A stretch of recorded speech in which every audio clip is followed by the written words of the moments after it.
Thank you. Good evening. I'm going to start the Conservation Commission hearing. Please have a seat. Before I open the hearing for the Barnstable Conservation Commissions, I would like to ask George to do a roll call for the quorum purpose. Abadili is absent. Foster? Present. Gilmore present. Hearn? Present. Lee? Present. Moran? Present. Sampu? Present. Administrator Darcy Carley? Present. Staff member Kim Kavanaugh? We have a quorum, Mr. Chairman. The floor is yours. Thank you. Acting under the provisions of Mass General Law, Chapter 131, Section 40, and or Chapter 237 of the Code of Town of Barnstable, the Barnstable Conservation Commission will hold a public hearing on Tuesday, April the 11th, 2023 at 6:30 p.m. for the applications of Robert E. Kennedy, Town of Barnstable, Laurie J. Halls, Trustee, TMT Realty Trust, JMS Holdings, LLC, Thomas Keene. The hearing is an in-person hearing in the James Crocus Jr.'s hearing room and will be held remotely and will be viewed remotely as on Channel 18. The plans and application are on file and may be reviewed by scheduling appointment by sending email request to Darcy Curley at 230 South Street, Hyannis. This meeting is being recorded and transmitted by the Information Technology Department of the Town of Barnstable and Channel 18. Under Mass General Law, Chapter 38, Section 20, anyone else desiring to make such a recording or transmissions, please let me know. Seeing none. This evening, the hearing agenda is posted on the town website and it's on the side table, on that table there. On the agenda, next to each application is demo owned to the Town of Barnstable for the cost of advertisement. Please send your checks to the Conservation Divisions at 230 South Street before the hearing. Is Kate here?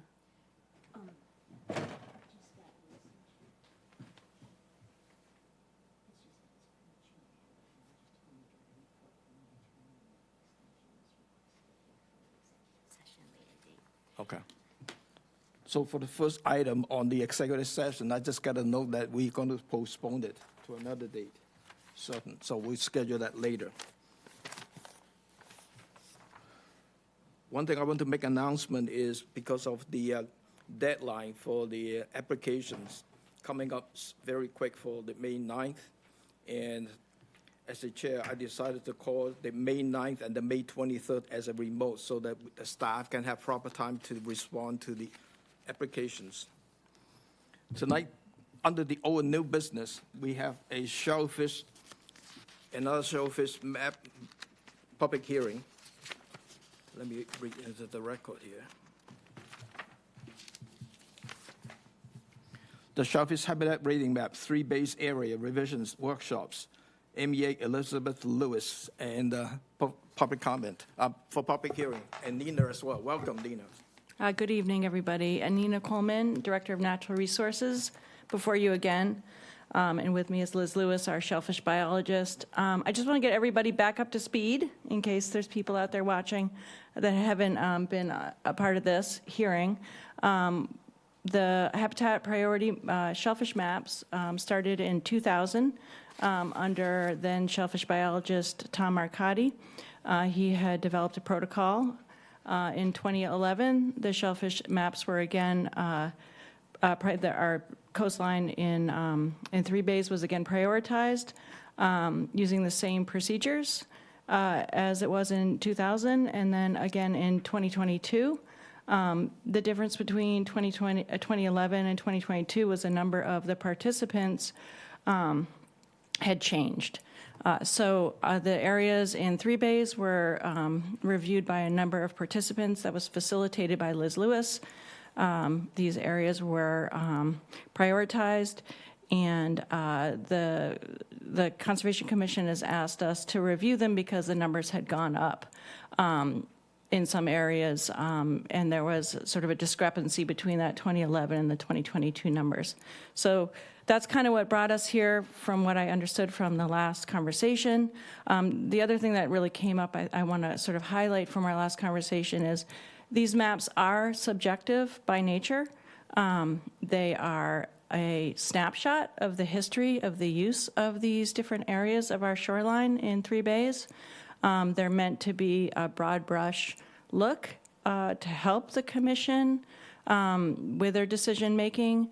And then the real macro, the like drilling down into the actual habitat in a specific area is further looked at through shellfish surveys, both through a consultant and through my staff as well.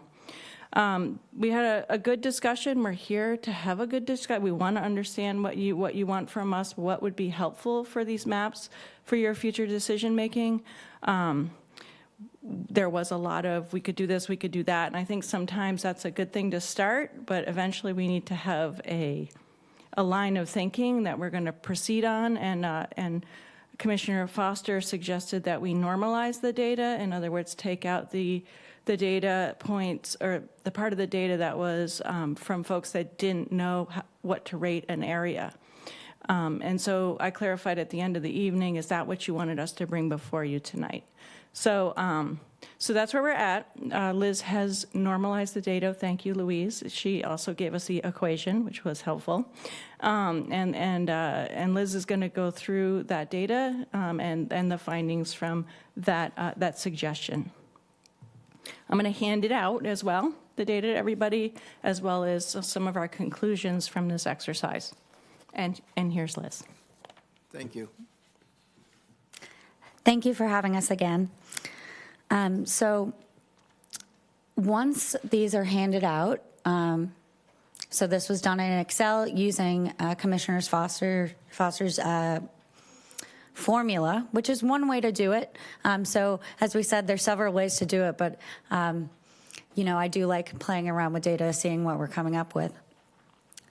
So as you can see on your sheets, and we will pull it up on the screen shortly so everyone in the audience can see,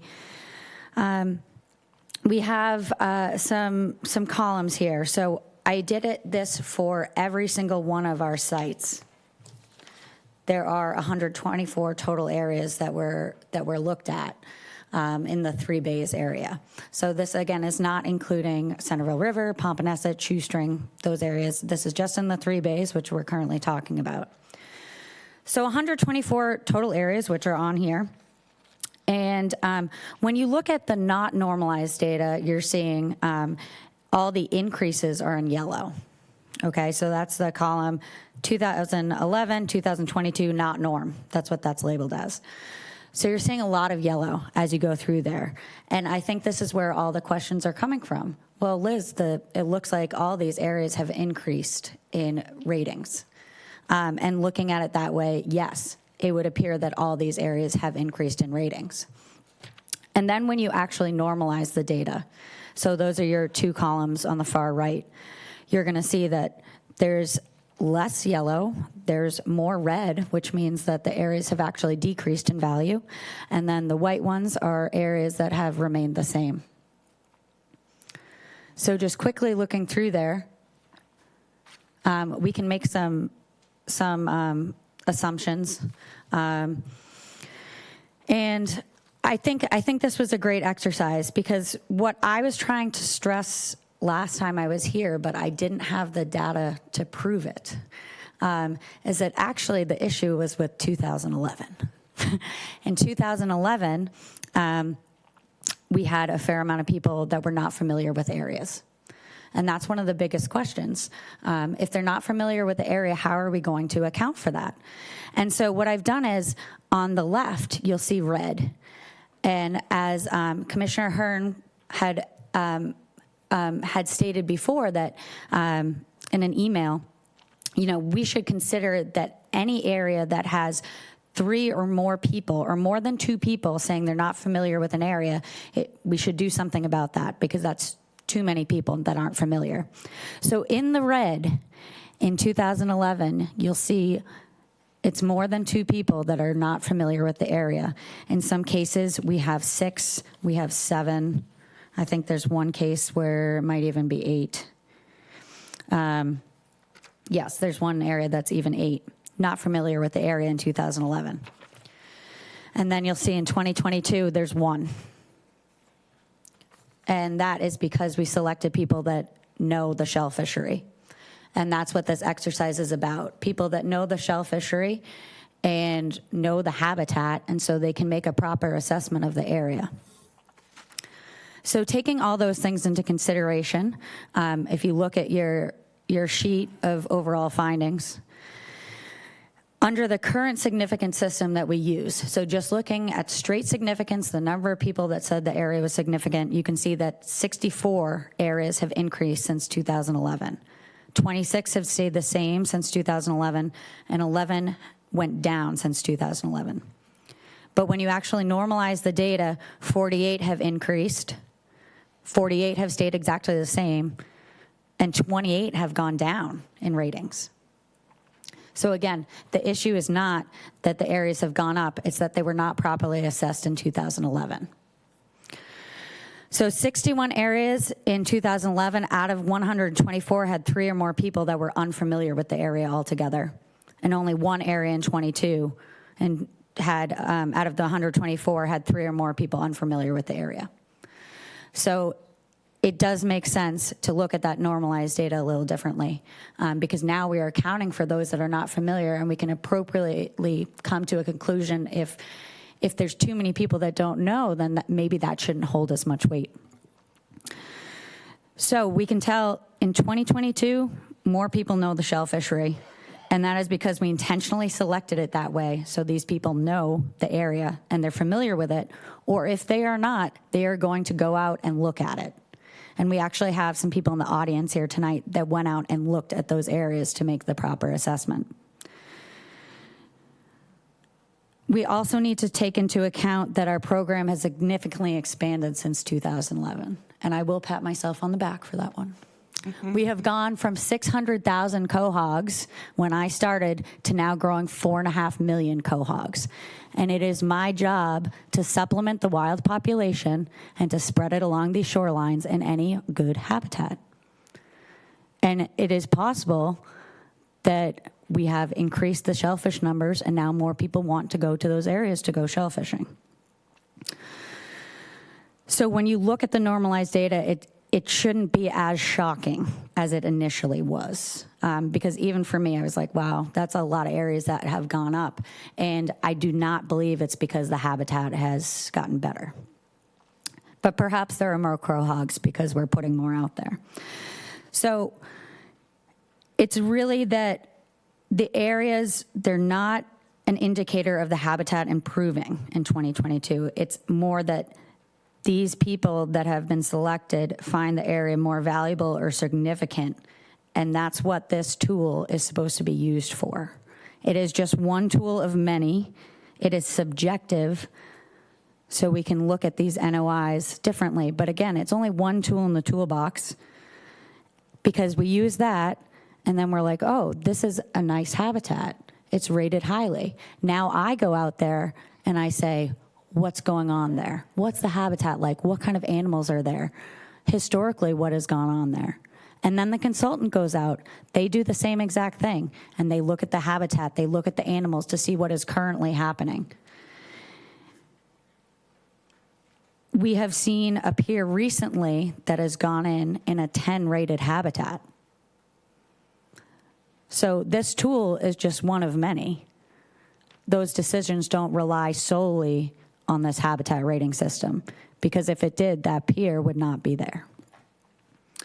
And just as a reminder, if we look back at the minutes in 2011, the commission unanimously approved the 2011 habitat assessment with those deflated numbers. So going forward on my reports, I want to give you the best available information. So I will be reporting all 3 numbers. I will be reporting significant, not significant, and not familiar with the area, so that you have the appropriate information to make your decisions. Do I have any questions? Louise, thank you for the report and the time putting all the data together. There's a lot of work in here. Thank you. Thank you very much for this.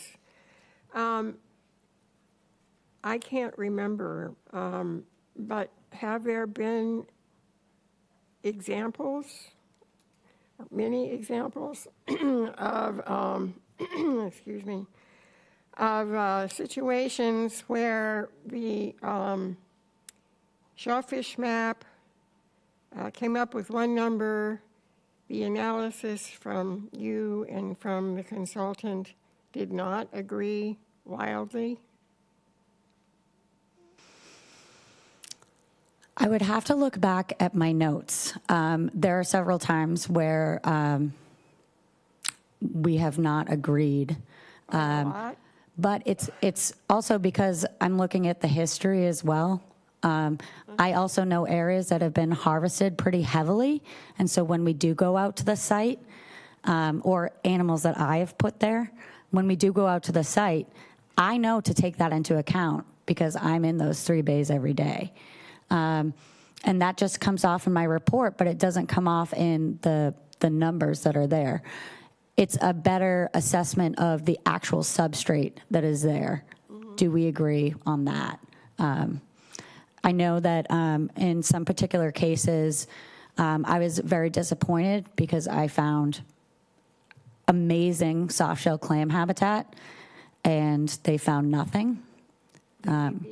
They being the consultants did not find one soft-shell clam. And so that's why we're both supposed to go out there and look at it. Right. Thank you. Pete? I am aware of, at least up in Barnstable Harbor, where low shellfish rated habitat has been improved quite a bit by the actual aquaculturalists. And so my question to you, Ms. Lewis, is it possible that the planting of upwards to 4.5 million quahogs in our waters, many of them in our 3 bays, could, by their placement, be improving the habitat? That's something that we always hope is happening. So But from a- I do not believe that it is. I don't believe the animals themselves are changing the bottom. Okay, so I'll give you just some of my background as a biogeochemist, PhD. If you get a reestablishment of a burrowing population of infauna, they bring oxygen into the sediment by their actions. By bringing oxygen into the sediment, you're making it less reduced, a better potential for settlement of even new native species of shellfish. So I think that's what we've seen up in Barnstable Harbor, sort of a working of, shall we say, even farming of some of those beds so that now they're productive. So I think it's actually beneficial for our habitat that you're actually putting shellfish into these areas that you now, with this map and with this information, you're saying this might be good habitat. And then having adult bivalves in there, increasing the flow of oxygenated water in those surface sediments does improve the habitat. And the process of actually harvesting the quahogs improves the bottom as well. We've seen that with commercial shellfishers going into areas to harvest those larger animals, turn over the bottom, Yeah. and hopefully restore some of its attributes. Good. Larry? And then Bill? Liz, I think the shocking thing that you described is the impact of all 10s. Reminds me of Bo Derek. That was a 10. We're not dealing, but the increase of 10s dramatically, giving us this chart represents a tremendous amount of work on your part. We understand that.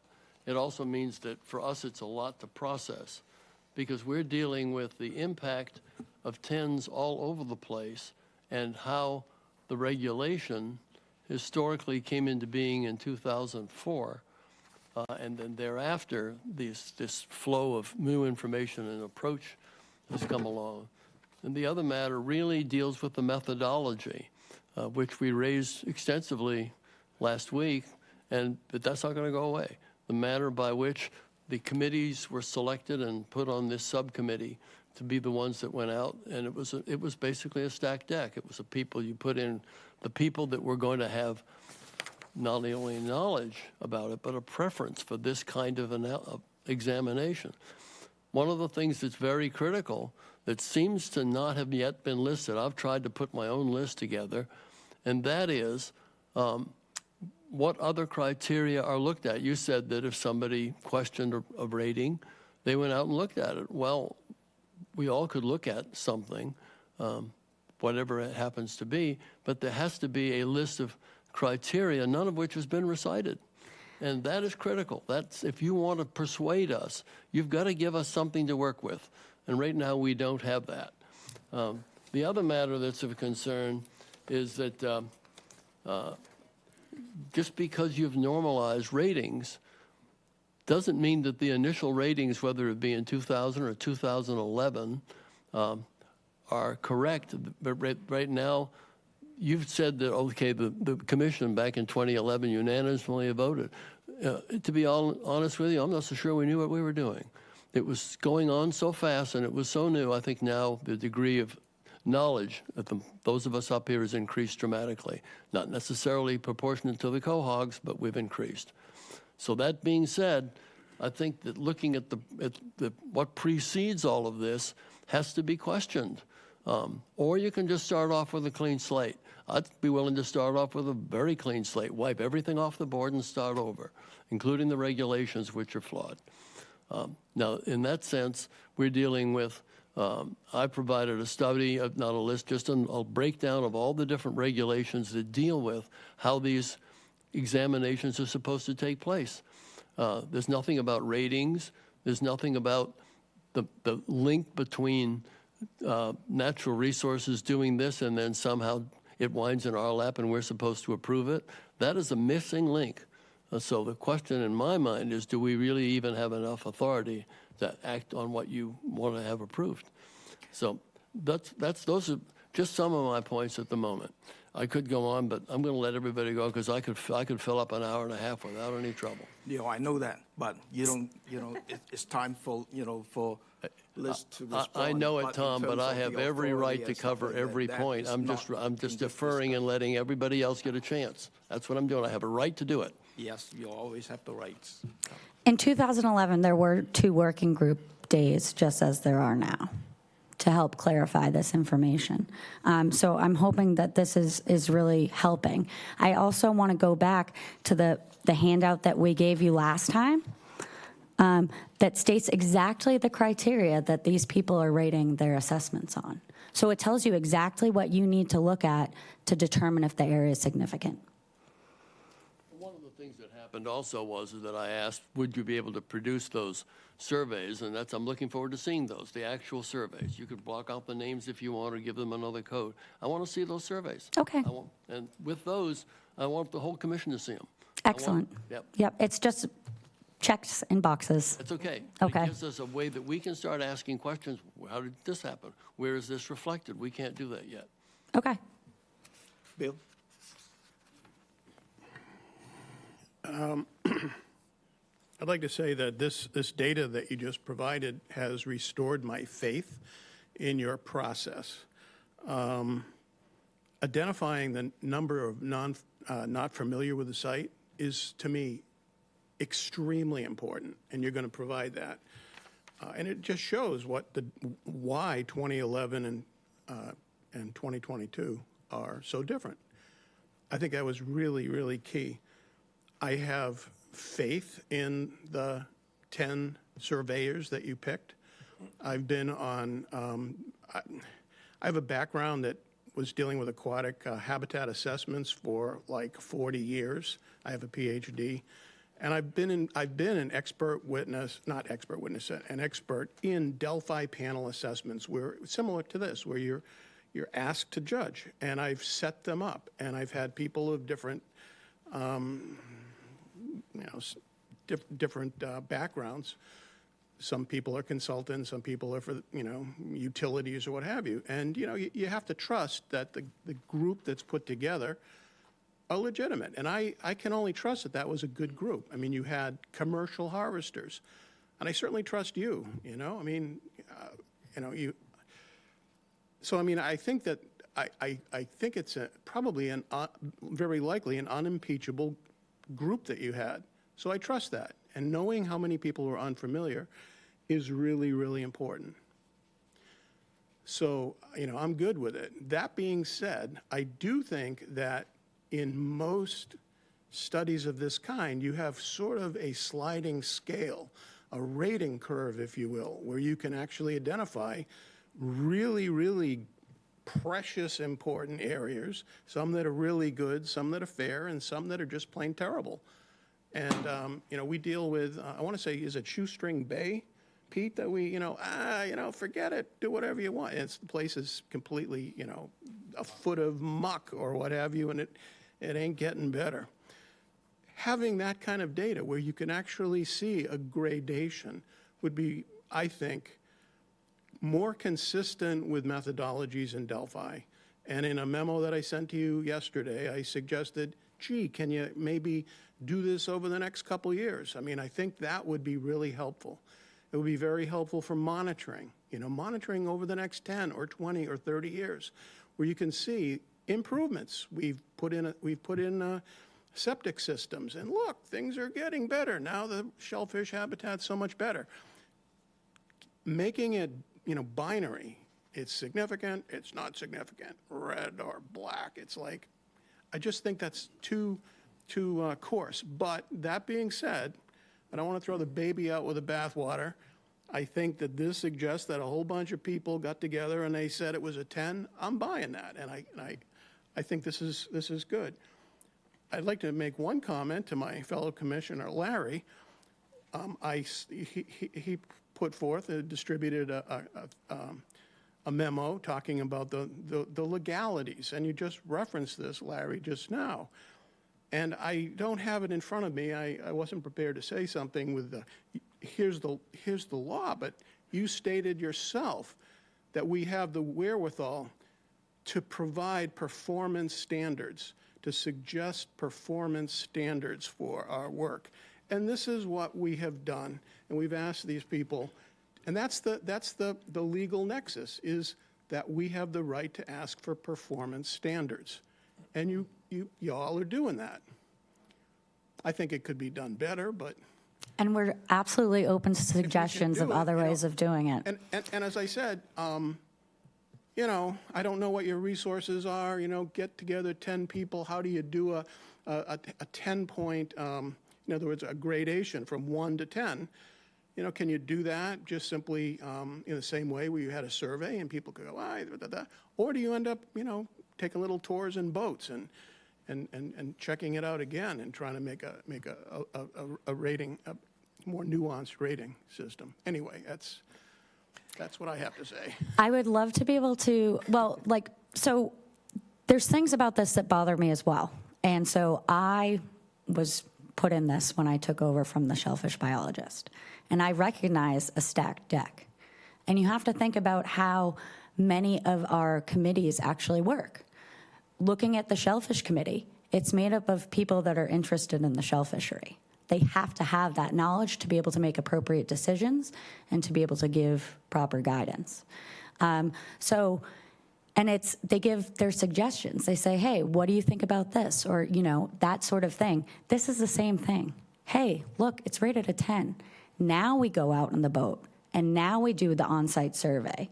Because even if I spent tons of money, hired a consultant, and they went out and they looked at every 124 of these sites, we don't have the historical context, which is what this needs to bring into account.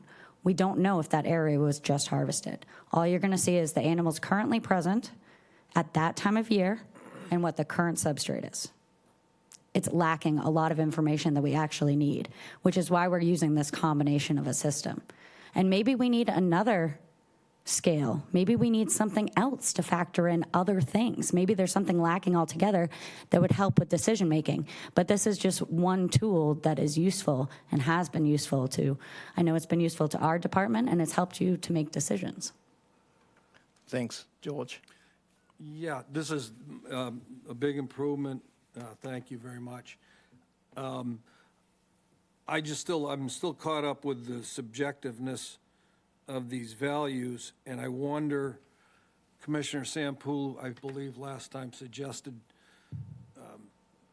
is there a more scientific way, in addition to this, that we could approach this?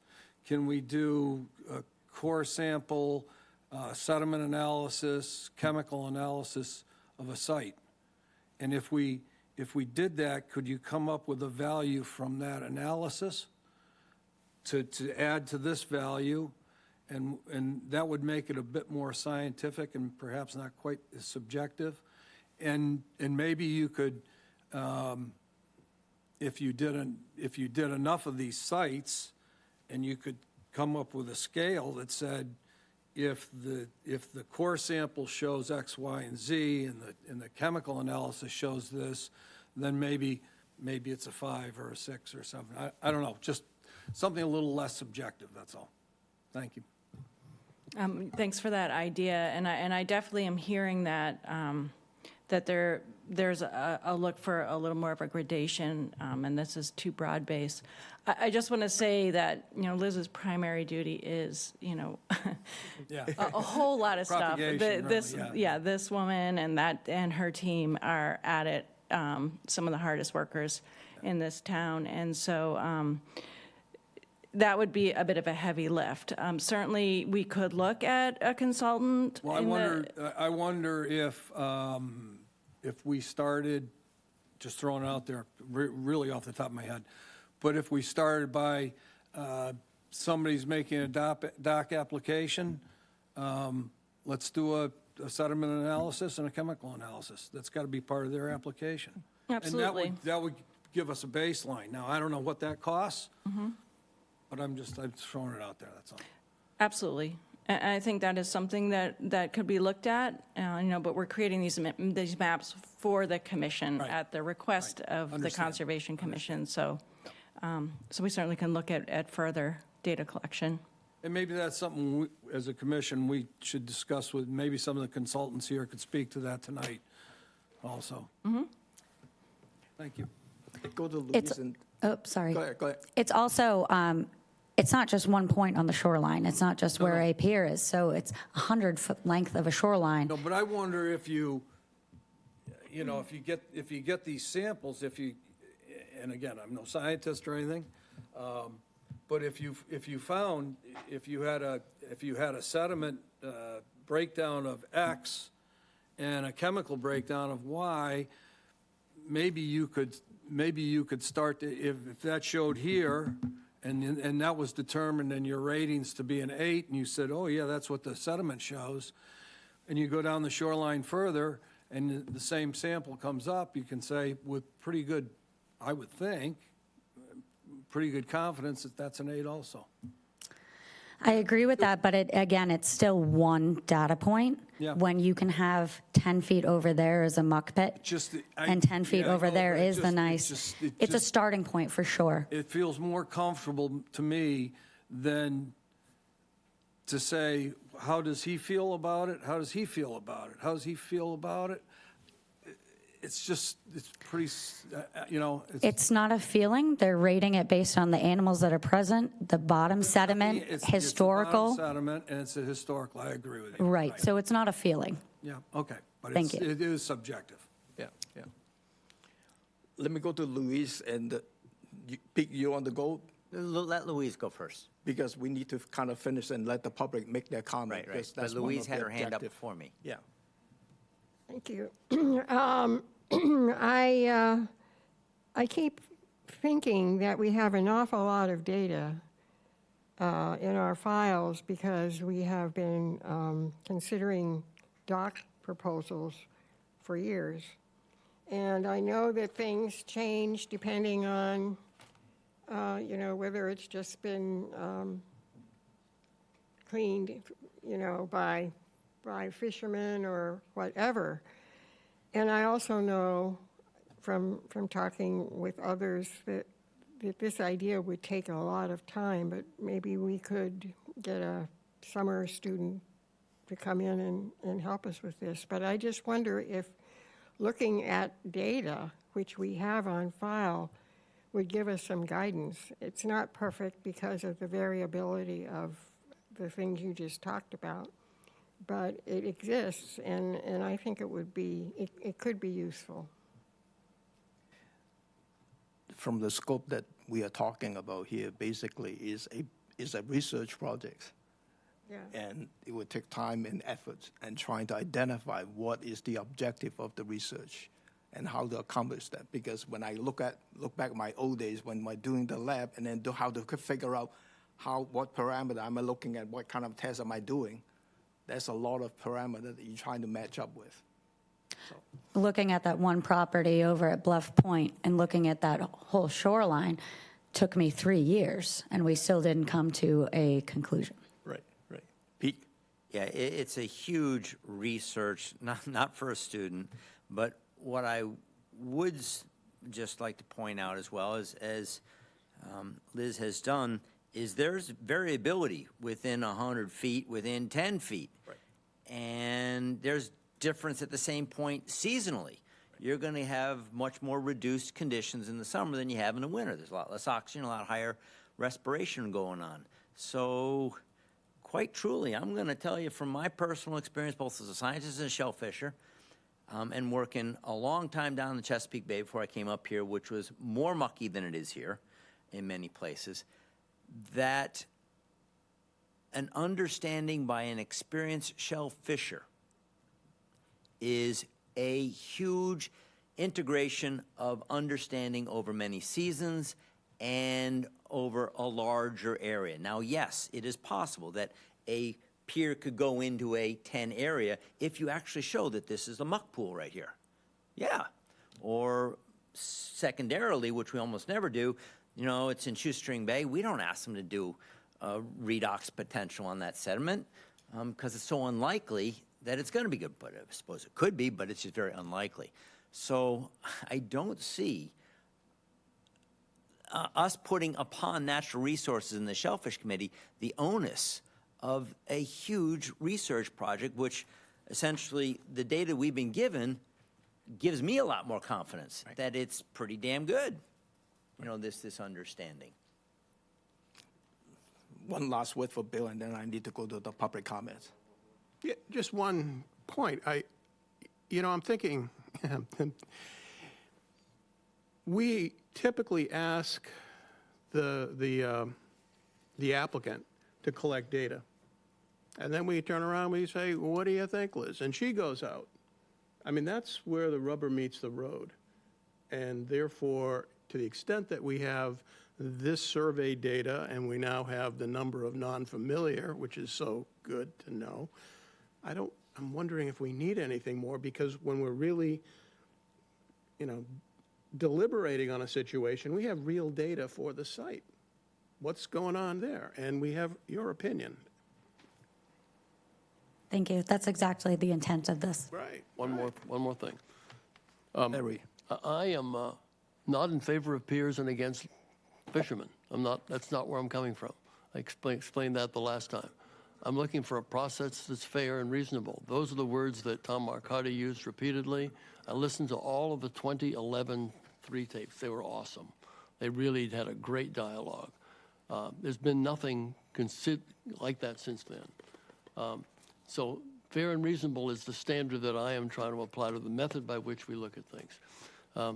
And the second thing is that you admittedly said that this was a survey for the shell fishermen, primarily the commercial shell fishermen.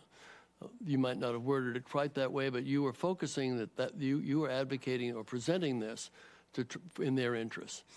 We as a commission have multiple interests that we are expected to represent.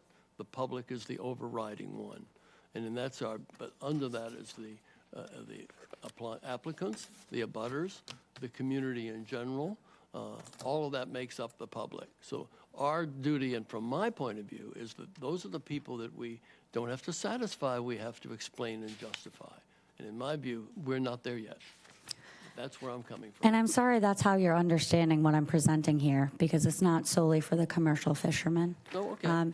There's other aspects of shellfish Sure there are. that are important to the animals that feed on them, the actual habitat and the environment. So this is really to benefit the town as a whole, and the general public should be interested in this as well. I agree. All right, thank you. Darcy? Thank you. I would just like to request that you send the PDF version so we can get it out onto the website, well, at least meeting materials for the public. both the habitat survey assessment page and the chart. And the Excel Yeah. table. And I just wanted to, just wanted to make clarification, when you mentioned about the dock that went in at a area that was a 10, I just, a lot of factors go into that, whether it's a dinghy dock or it could be one that the commission actually denied but was overturned by the state. So I just want to make sure when you make the statement that we know what dock you're talking about, because it might have been something that was in litigation and DEP overruled and did a superseding order of Yeah, conditions. and that's part of what I was saying, was that there are several factors that go into Right, that. right. Yeah, so am I allowed to say what dock it is? Or no? Yeah, so the dock right to the left at Bay Street, the one that went in the last couple of years? Okay, all right, thank you. So I have received 3 written comments. One is from Sullivan Engineering. I'm not going to read the letter, and they should be on the file. And one is from Beacon Marine. And then there is a third one from Michael Schultz. So any public can want to make a comment, can you come up to the podium, identify yourself? Kim, is there a sign-up sheet? So sign up your name and then, provide your public comment. Anybody? Chris?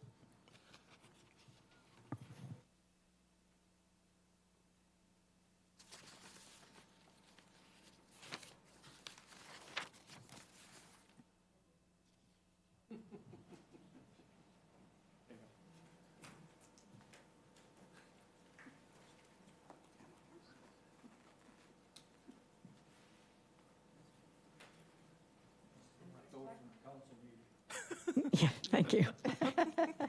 Chris Clark. I am former employee of the town of Barnstable, working for the Marine and Environmental Affairs Division, and was the shellfish propagation technician years ago. So I am no longer with the town. I went to work for the Mashpee Wampanoag tribe, and then worked on an oyster farm in Barnstable Harbor, and now retired. I am one of the evaluators, and one of the first evaluators, because I was asked to participate in the year 2000. My knowledge of the shell fishery has changed over 23 years. I am not as wet as I used to be. I'm not in the water as often. And I do understand that those who get wet daily, those who go in the water, have knowledge. They have intrinsic knowledge of not only what was there, the inventory, but what inventory was harvested and is absent, because the habitat is so strong, is so productive, that it has been over-harvested oftentimes. And those are areas I used to plant in, and then would often get stripped of that inventory because it was so productive. There are places like Mussel Point in Barnstable Harbor where mussels periodically go. There is no grain size, there is no substrate evaluation that says why the mussels know how to go to Mussel Point. They just periodically do.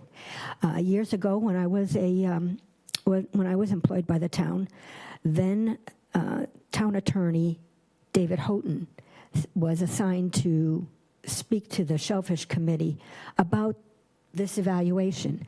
And he was pressing and prodding and cajoling the Shellfish Committee and the staff on how can we evaluate sediment size or chemical analysis or some kind of non-subjective evaluation. And the consensus was the shellfish know where to go, and we don't know their secret. We don't know that combination of physical and chemical and biological requirements that make some shellfish like some flats and not others. Over time, the habitat has been threatened with overnutrification, and I have seen the seaweed and the what do I want to say? Smother the interface between the shellfish flats and the water. And it's very discouraging, quite frankly, but because you can't plant shellfish seed on top of a bed of Gracilia that's about 8 inches thick. So, and then the wind changes and it blows it out to sea, and it can be that variable within a day. So the shellfish evaluation is subjective, and it has to be.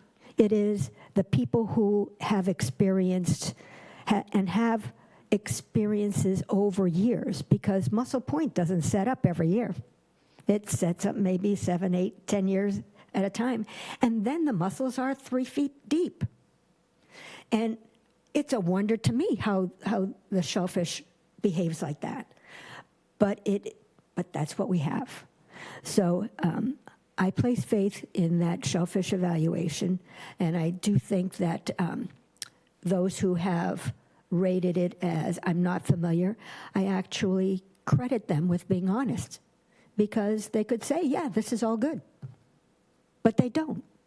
So I think that this modification that Louise offered has been helpful, and I do think that the very fact that the people who have been the evaluators have said I don't know or is not good shows their honesty and their good faith in providing a fair evaluation. So that's my perspective from a couple of decades, and I'm sincere about that. Thank you for hearing me out. Thank you, Chris. Anybody else on the public to make any comment on the shellfish rating map? Please come in.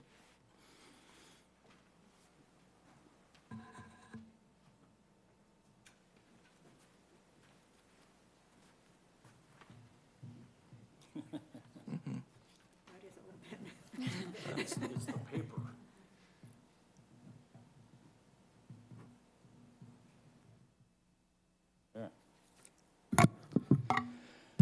Good evening. I'm John Towns. I'm the current president of the Barnstable Association for Recreational Shellfishing. I know several of you on the commission here. And I just want to say I'm here in support of the Department of Natural Resources of the MEA. And they do a tremendous job. They are out there virtually every day. And we support them in a variety of ways. We help them planting quahogs and digging up the quahogs so that they can scatter them about so that the recreational and commercial shellfishers have the ability to gather them. And it's an extremely important sport, if you will, or recreation here in the town of Barnstable and actually all over the whole state on the coastline.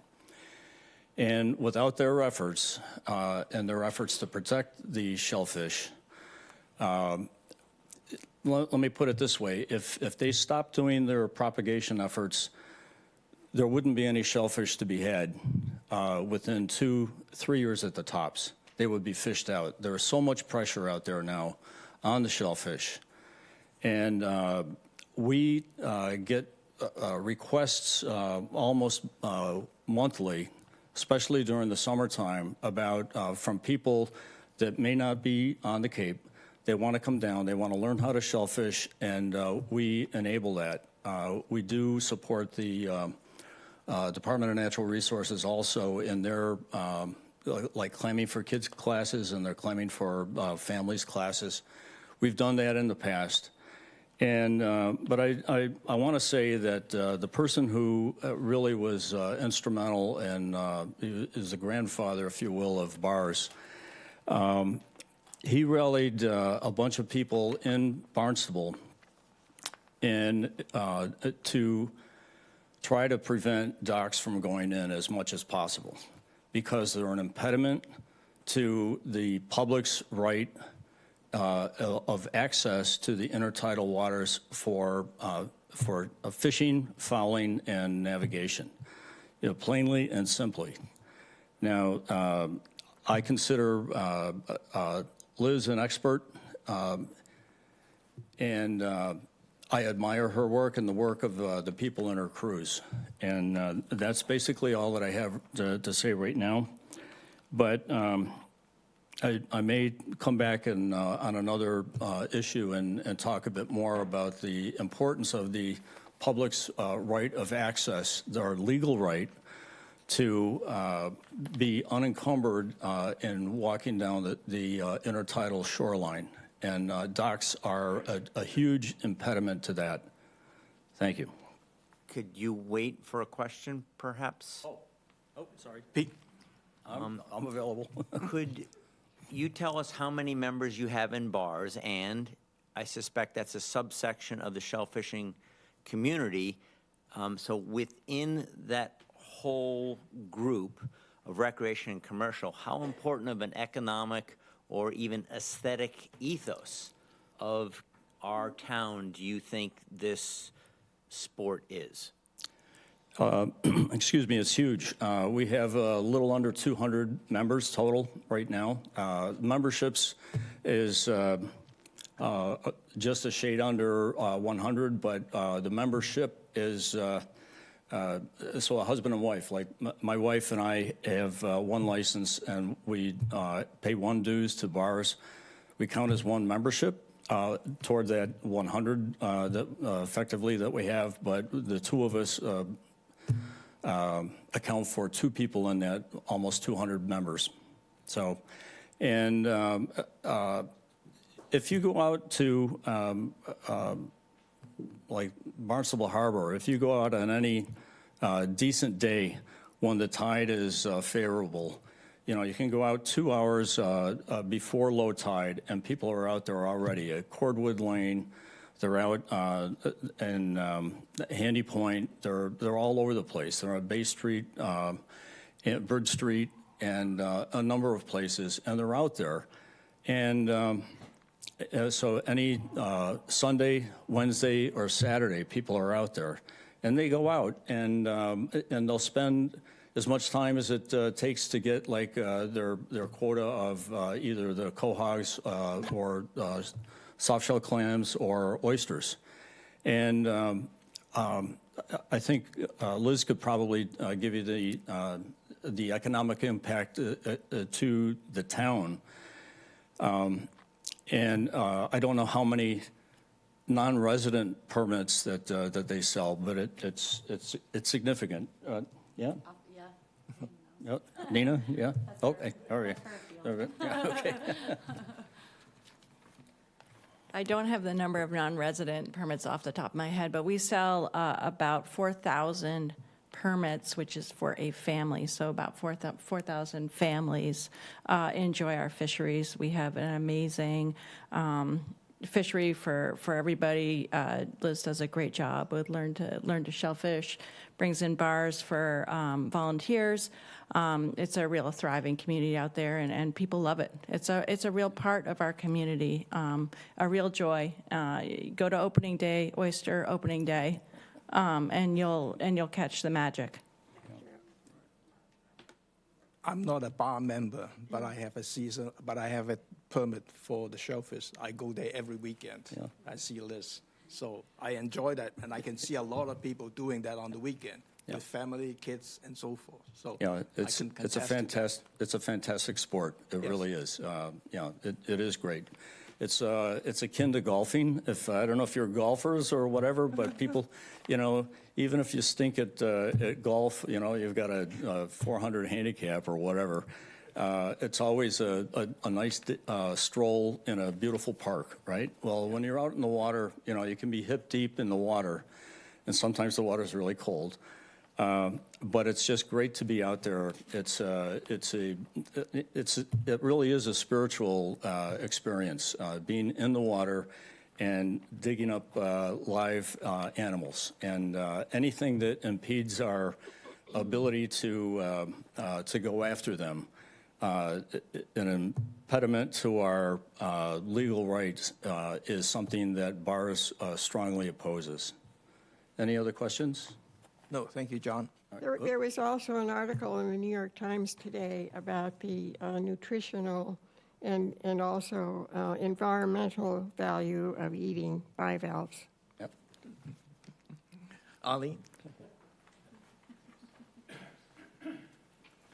If you don't want to make any public comment, you can also submit a written comments to the divisions so that we can have it on the record as well.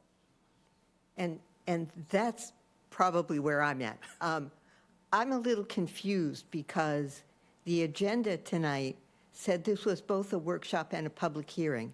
And I thought, based on your comments from last week, that this was going to be a workshop and the next commission meeting was going to be the public hearing. So can you clarify that for me? What I mentioned, though, is last time I mentioned it, is this ideally I was planning to go for the public comment on this one. And then in the next hearing is another workshop, and if there is any more public comment, we can take it. I'm going to postpone the vote. I'm not going to do it on the April 25th. I'm going to postpone it to a later date, depending on how much comment do I need to do. I want to figure that out. I need some time to do that, so. Okay, because I will submit written comments. Yeah. And I know that the Shellfish Department has done yeoman's work with this.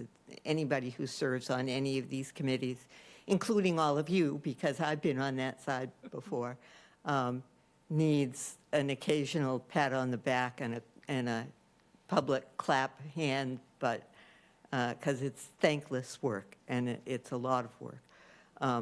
But I'm going to suggest that maybe there ought to be a little bit more. And I know it would be really nice to have a lot of hard data. And I know how much work and how expensive it would be to do that, as Pete mentioned last week. But the very first set of maps, shellfish maps, that were done in this town were done by Ty Ranta. And I think a couple of you remember Ty. And those maps differentiated between the depth offshore, essentially. So they showed areas that were good for soft-shell clams as being a narrow band along the shorefront, which they are because soft shells only grow in the intertidal zone, really. And further out, they had an area that would show as cohogs. And beyond that, there might be another area that had scallops when we had scallops in this town, which we really don't have anymore. And I think it would be helpful because not every place that it has really good habitat for soft shells also has really good habitat for cohogs. And some places have both, and we're really lucky to have that. But to have some indication of the width of that band where the significant habitat is that we're talking about. So, for instance, I've had projects where the intertidal zone is just chock full of soft shells. And you hit mean low water, and there is not a critter to be had. And that's been historic, a historic situation, because I've known that particular reach of shore for 35 or 40 years. And yet, the shellfish maps are based on the intertidal resource. And so they show the whole shorefront as an 8 or a 9 or a 10, when it might be possible for everybody to coexist by having a design where a pier would bridge the intertidal zone and have that section be really high so that it would be possible to walk underneath and harvest underneath without having posts or piers or columns in the way. And yet, the people who pay a very significant amount in taxes an amount that I'm glad I don't have to pay, because I don't live on the shore. But they could still have access to the water with a boat further out in an area where it wasn't going to do any harm.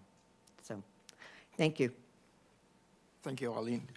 So please submit your written comments. Anybody else before you come on?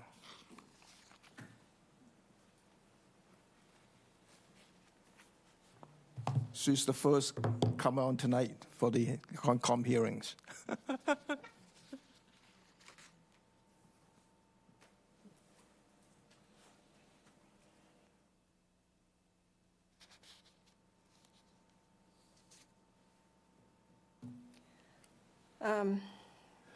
Patricia Farina, resident, shellfisher, Shellfish Committee. I'd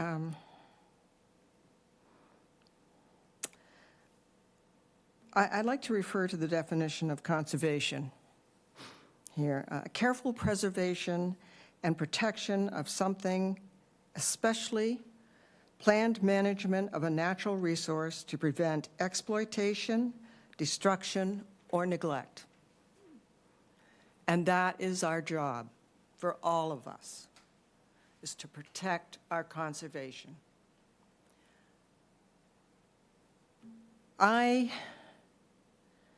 originally learned conservation when I was growing up in Canada. I was a Canadian Girl Guide. We were on the British system. I belonged to a youth group that practiced, they had a firing range, and we did target practice. And then we went out on different types of assignments. And I can remember, and I must have been maybe 12 going on 13, and it was well, it's Ontario, so it had to be an April day. We were out somewheres on some farmland that had furrows been plowed, and we were in teams of 2, and one of us had pine trees, and the other one was healing them in as we put them down. And we did, at least with my imagination, a huge acre. And then we had a nice lunch, and then we got a trip over to a trout farm, and then we went back. And that was teaching us conservation, to love the land, to respect it, and to be guardians. And it doesn't matter if we sit on that side or that side.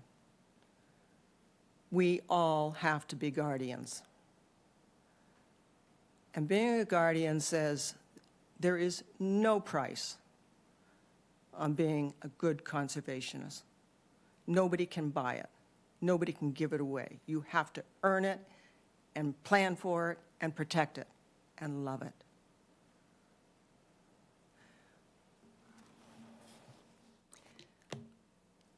Living in Barnstable, I think, is one of the most beautiful places in the world I've lived in. And I've had an opportunity to, one, I was born in a foreign country. That makes me an immigrant. I fit into my neighborhood very well, thank you. I've lived in Germany for 7 years. What a dream. And the Germans, what they do is absolutely amazing. Their forests are gorgeous. You can walk anywhere in that forest. It must be something to be a forestmeister. And their conservation is just top of the world. And my country, America, works at it. But I don't think that we can compete with some of those other countries.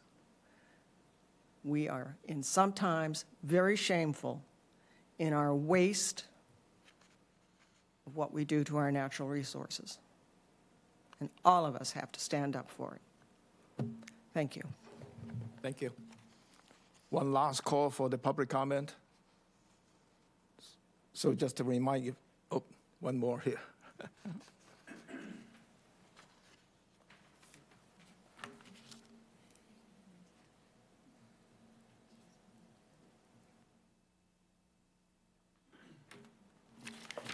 I'm impressed with everybody in Barnstable.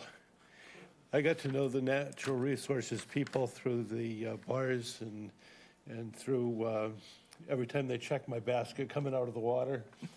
And the questions that you guys, I'm sitting there thinking, man, I'd like to go out for a cup of coffee and just pick their brain for a little while.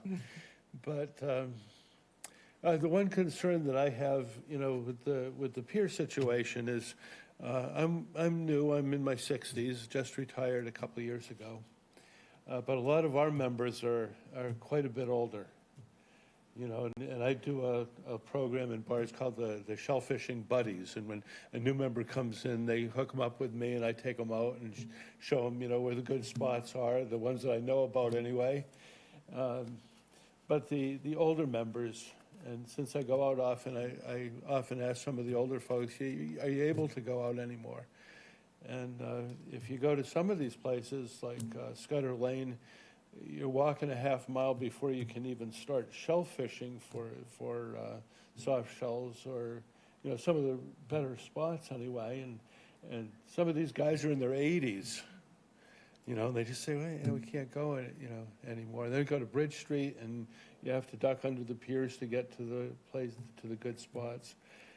So, just thinking about some of those folks, and their ability or lack of ability to be able to get to the spots where at this point in my life I can get to pretty easily. And just, I guess, keep that in mind when we're thinking about these open places and the opportunities that we have living here in Barnstable. And thank you for the work you do. Before you go, can you mention your name? Oh, so John that we- Norland, I'm sorry. John Norland? Yes. Thank you. Any more public comment on this shellfish rating map? If not, I close this one. We still have some more time in terms of the next hearing on April 25th. But one thing I just want to mention is that Liz Lewis table and the summary stuff, it will be all available on the website, right? Yes, give us time after you send it over, we'll put it on. Yeah, so public can access to this and look at the data. And then if there's any questions, always come back or provide a written comment on that. Thank you, Lena, and thank you, Liz, Lewis. Always see you on the weekends. So. You work hard. We're going to go back to the RDA, our applications. The first one is Robert E. Kennedy to seek an after-the-fact approval of a stone wall constructed within the 50 and 100-foot buffer at 3885 Main Street, Barnstable, as shown on Assessors Map 335, Parcel 052. Arlene?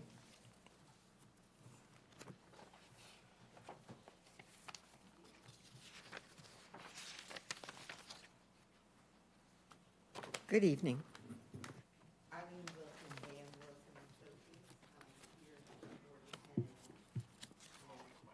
Is your mic on? Is your mic on?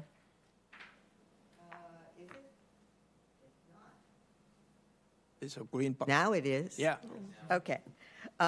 Arlene Wilson, A.M. Wilson Associates, here for the Kennedys. I think the commissioners all know this came in initially as a violation. The site's on the corner of Mary Dunn and Route 6A in Barnstable Village. Mr. Kennedy had hired a contractor to build a dry-laid stone wall around the road frontage of his property. Some of that wall was within 50 feet of the wetland along his easterly sideline. That section has since been removed. He has a little bit of vegetative work left to do. He's got to put some grass seed back in the area where he built the wall and then took it out. But the rest of the wall he would like to maintain. We believe that it is clearly permissible to do this as an RDA under the Wetlands Protection Act. And since you don't have any other directives in your bylaw for this kind of work, I think it's permissible under the town as well. The wall is about 2 feet high and about 2 feet wide. It's not an impediment for wildlife because of that. And in fact, because it's dry laid, it provides niches for snakes and amphibians that are otherwise lacking in a lot of the Cape environment. So I'd be happy to answer questions. Any question from the commissioner? None? Any public comment on this? None? Could I have a motion to approve this project as a negative determination? So moved. Second. All in favor? It's approved. Thank you.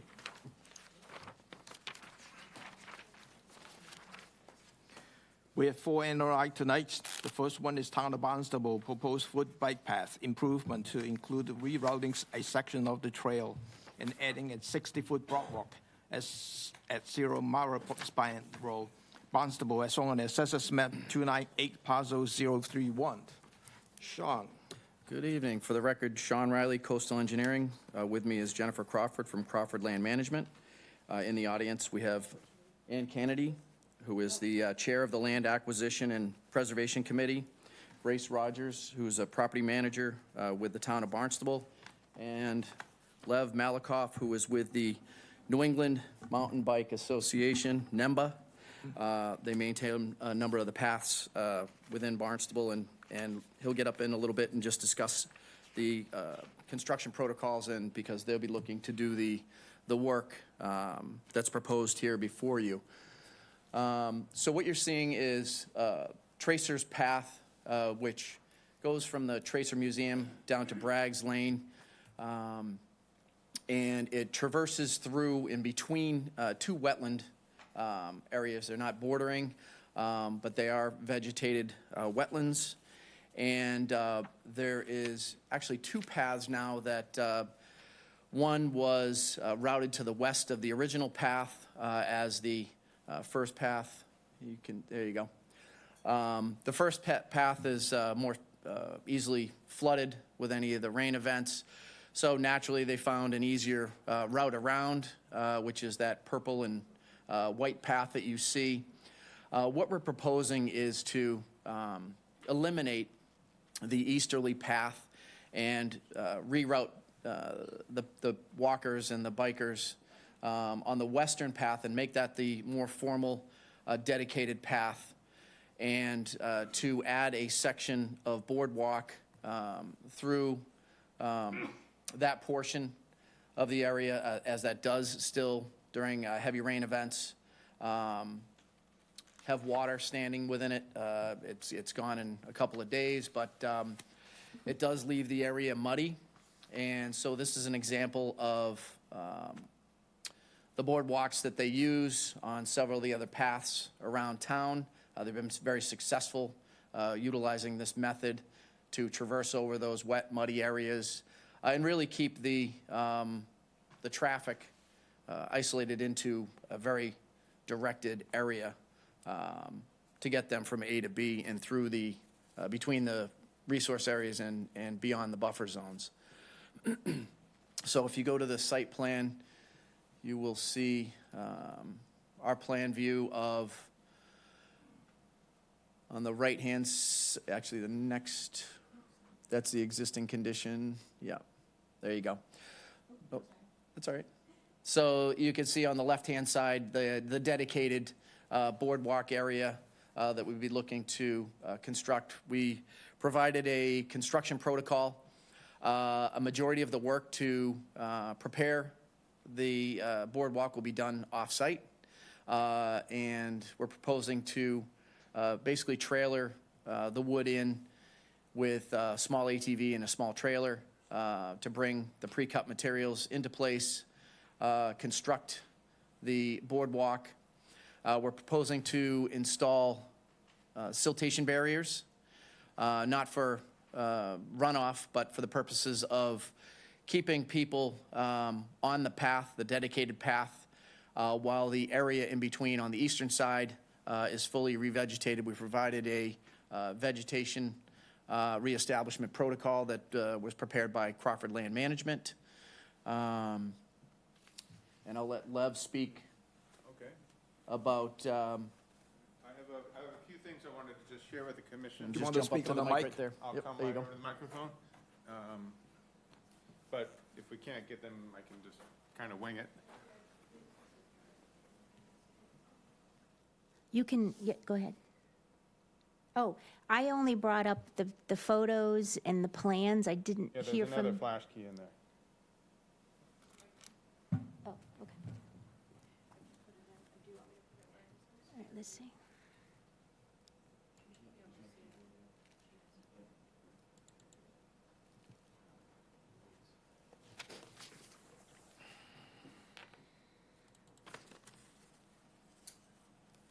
That's a disc. Here, I'm going to bring it over. While you're looking at it, I know there were some questions about railings on the boardwalk. We don't feel that it's necessary. It's like riding a bike on a sidewalk, essentially. Yeah. So, you know, we don't feel that there's a safety issue with that. There isn't a concern with that. Also, where they do need to ramp up, we would provide just a ramp at the beginning, at the end, to transition up onto the boardwalk. I know it wasn't shown on those plans, but we definitely intend to do that. Yeah, you need the ramp. Yeah, well, I'll try to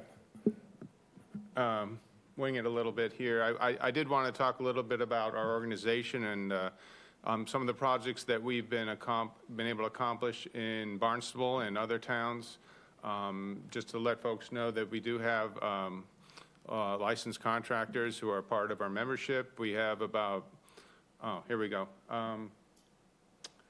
So I just wanted to talk a little bit about our capabilities and what we have to offer. I don't expect I'm going to read this whole slide here, but we've got, as far as our overall organization, over 8,000 members. Our local chapter has about 180 members. We've been very active with maintaining trails throughout Cape Cod, as well as running kids programs in Sandwich and Barnstable. We've also started to launch an adaptive bicycling program for people who are disabled who can go out on the three-wheelers. Here's a few of the projects that we've completed over the years. I hope some of you might be familiar with West Barnstable. Walker Point is the picture in the upper left. Great view, you can see all the way down to Falmouth on a clear day. The picnic shelter at Race Lane at the Farmersville lot in West Barnstable is just had a new roof put on recently. We did just construct a year and a half ago or so a overlook deck in Sandwich at Maple Swamp Conservation Area and a picnic pavilion there in their parking lot. And we've just launched a benches program where we're getting donations from various people in the community who are donating to the cost of creating the benches, and then we're placing them out on trails and areas where we've discussed it with the land managers. Each of the benches is unique. It has a different icon. We see these as a way for people to help navigate when they're out in the woods and they don't know where they are. They say, well, I'm at the hiker bench. I'll meet you there. Just another little feature and a place to rest after you've been walking or biking. The next one. We've also been very active in trying to improve trail signage. One of the things, you know, the user experience when you're out on trails is not knowing where you are, where you're going, or even in some cases there have been medical events where people have had a problem and the cell phone only does so much about helping notify emergency services. Having the trail names available to folks so they know where they are, when they can communicate that. All these trail names that you see on these signs, these are also found on the online mapping services that a lot of people have in their pocket. They're out there with their cell phone using All Trails. It's a mapping program a lot of people are familiar with, and there's many others. Those things have the same information, show you where you are. So it shows you the trail network so you know how to get to somebody if they need help.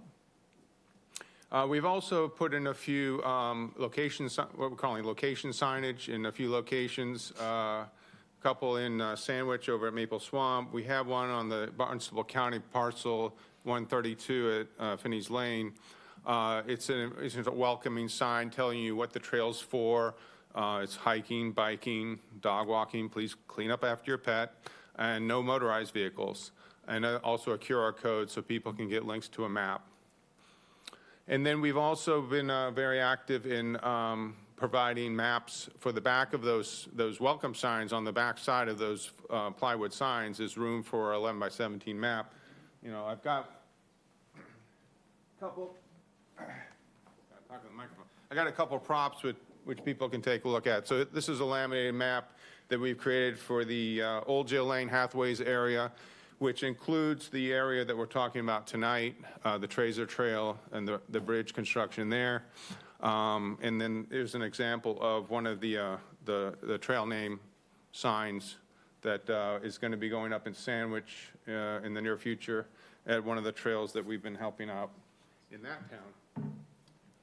So that's basically just sort of an overview of the things that we'd like to pursue with the Conservation Commission and the conservation agents over time and the different properties to help make the user experience more safe and enjoyable. So as far as this project is concerned, we will have our volunteers, very capable builders involved in the process. As mentioned, the materials would be cut off-site so that the 4-foot sections of materials then could be loaded up onto the back of a ATV and brought into the site. I envisage that it wouldn't take more than a day, a day of construction once we're out there. And hopefully we'll be able to get there when it's a low water period of time. We would be looking to try to secure some grants. We do have our own resources. Financially, we do also, fortunately, get breaks on cost of lumber sometimes as a public benefit from different lumber suppliers. But regardless, we are committed to helping see this project through to reality.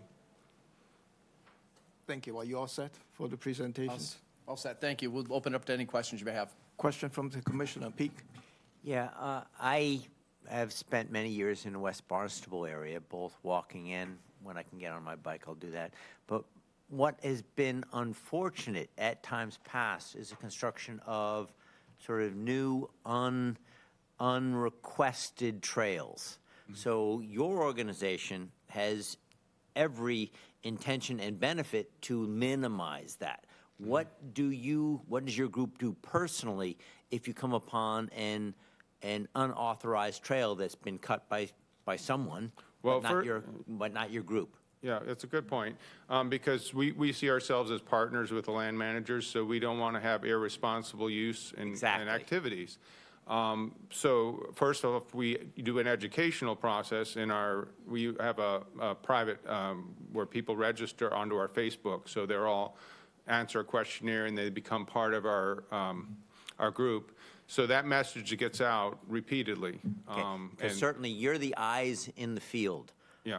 For us and our land. So if you can be active in that education and in terms of telling individuals who are thinking that all the woods is theirs, to say, no, you can't be doing that, dude. Yeah, definitely. So that message we repeat because we want to be, when we're able to, we want to be able to create trails that we have permission for, because obviously you could get into a bad situation if it's designed incorrectly. There's a lot of things that go on out in the woods that involve the motorbikes and so forth that we've been struggling with, because they're now getting onto the trails that we went through a great deal of trouble to get permitted.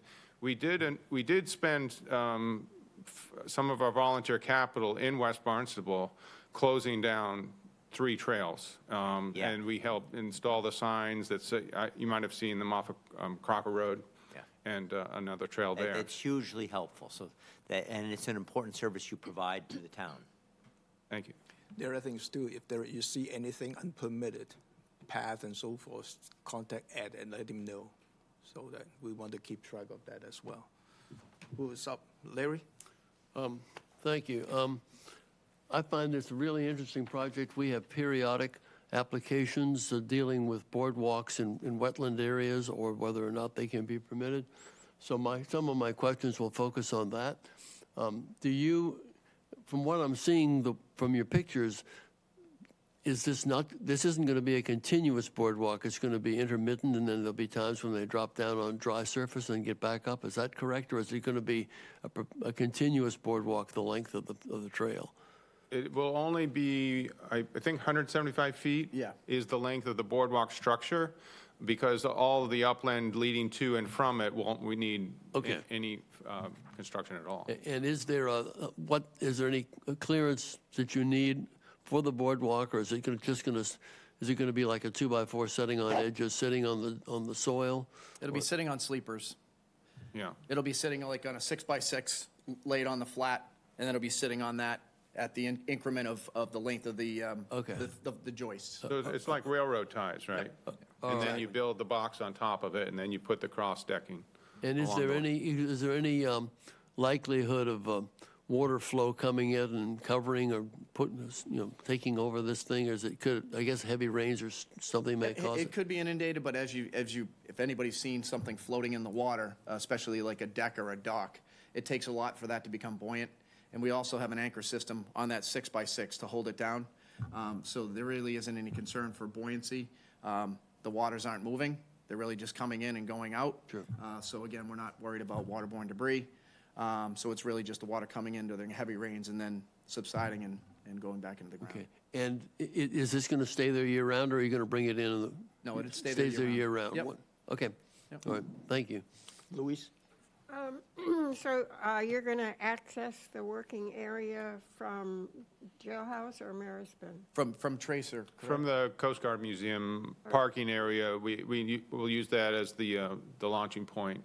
Okay, and so in terms, although the site visit was advertised as Marispin, that's kind of, that location is irrelevant. Yeah, the property is 0 Marispin, so it's that whole big parcel. Oh, I see. Yeah. Okay, all right, so there won't be any necessity for clearing to get in there, the path is already there. No, just, 4-foot wide Yeah. path of travel which exists. Yep. That's good. Any other question from the commissioner? None. Any public comment?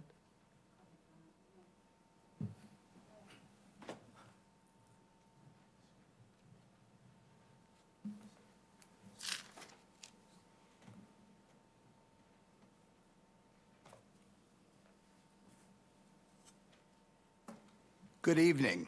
My name is Doug Pace, and I live at 110 Commerce Road in Barnstable Village, and I walk on this trail nearly every day. I'm the trail steward that takes care of all the trails in Barnstable Village.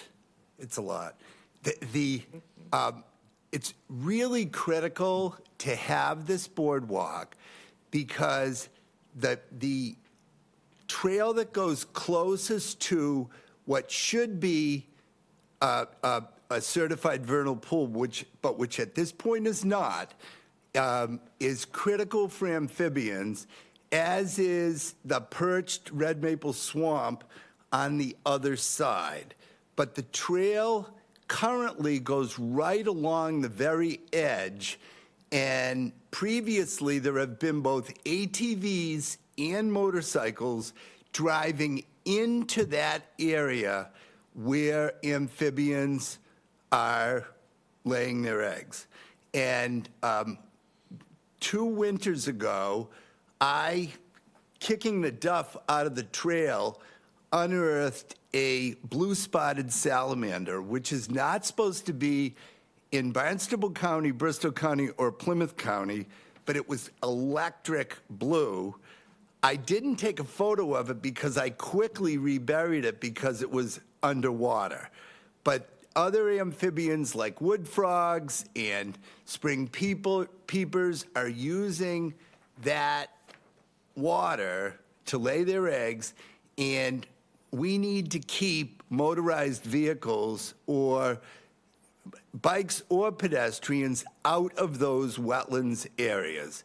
And by having a boardwalk, that will prevent any foot traffic in those areas. It is important that it's on a sleeper so that things can pass underneath. That's critical. But this is an area, as in with all the trails in our town, are seeing increased use since the pandemic. People are outdoors. And one of the things that I'd like to work further with the New England Mountain Biking Group is that we have extremely poor signage in our town indicating where trails are. And if you go down to Harwich or Chatham, each one of their conservation areas has a brown hiker sign pointing to where the trails are, and you can easily access those trails. I frequently come out of a trail onto the sidewalk in Barnstable, and people say, "Oh, do you live there?" And I say, "No, this is a public path." The public is not aware of the properties that we have, and they've paid dearly for those properties. So I would strongly encourage you to approve this boardwalk and keep any kind of pedestrian, bicycle, or vehicular traffic out of the wetlands. Thank you. Yeah, Thank you. Just piggyback on that last comment. We would like to do one of our location signage that I had in the examples. So it would have the Barnstable logo.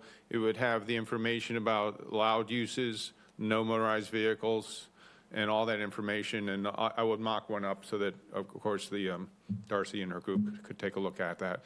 But I'm thinking probably the best place for that would be at the trailhead entrance instead of way over at the bridge, because you want to let people know as you're getting into the network that these are the allowed uses. Thank you. Any more public comment on this? Ann? Ann Kennedy, Chair of the Land Acquisition and Preservation Committee, which I hope we will change our name to the Open Space Committee soon.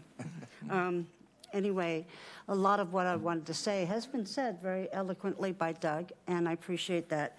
Obviously, the promotion of trails is one of our most important charges of our committee, and so we take it very seriously. COVID, as he said, has driven everybody outside and onto the trails, which is a good thing. It's one of the good things that happened with COVID. So I want to thank Lev and for all his work, because he really got us going on this particular trail, because he offered us a couple years ago a grant to do this bridge. We lost the grant because we had to do all this good stuff first. But we appreciate his involvement. I also would like to ask you and Darcy if we could use this as a prototype going forward. There are other places in the town that could use boardwalk-type bridges. Bridge Creek is one. We have boardwalks there already, but there are other areas within that system that need this kind of support. And since we've started this process, let's continue it. We have a prototype now, and maybe we could get a few things done as a result. Thank you very much for your attention. Thank you, Ann. John?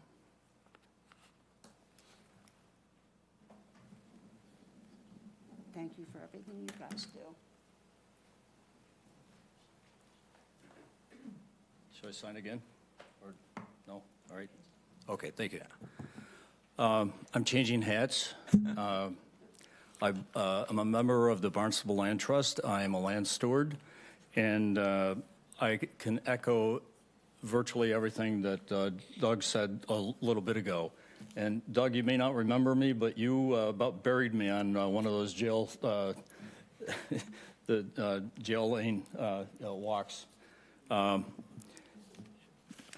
Just the environment is really, really an important thing for me, but it is for many, many people. And I echo what he had said about with COVID,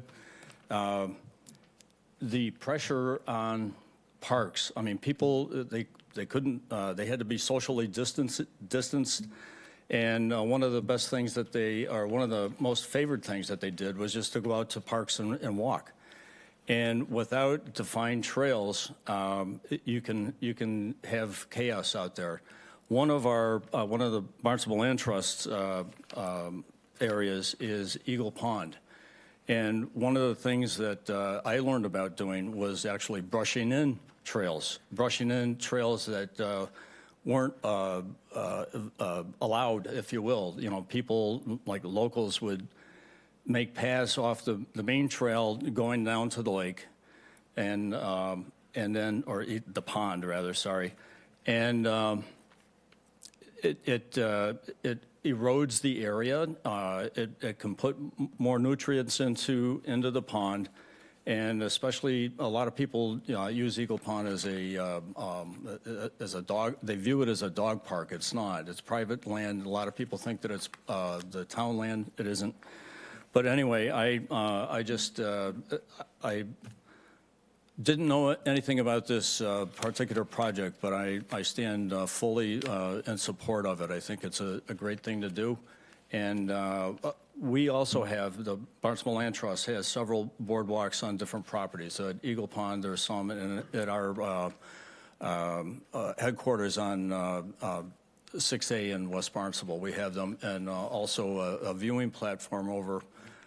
Maybe I shouldn't say this, but it's a great area in the fall with the birds, the egrets and whatnot. It's quite lovely. So anyway, congratulations and good luck. All right, very good. Thank you. Any more public comment on this? Nina? While I'm here. This is a great project. I work with Lev quite a bit on a number of different topics, but I want to talk about this illegal motor vehicle use in our conservation areas, and what better moment to grab hold of that topic. We have a lot of that happening. Dirt bikes, ATVs, an ATV can destroy a trail extremely quickly. I just want to remind the public that there are no town-owned open spaces where these vehicles are allowed.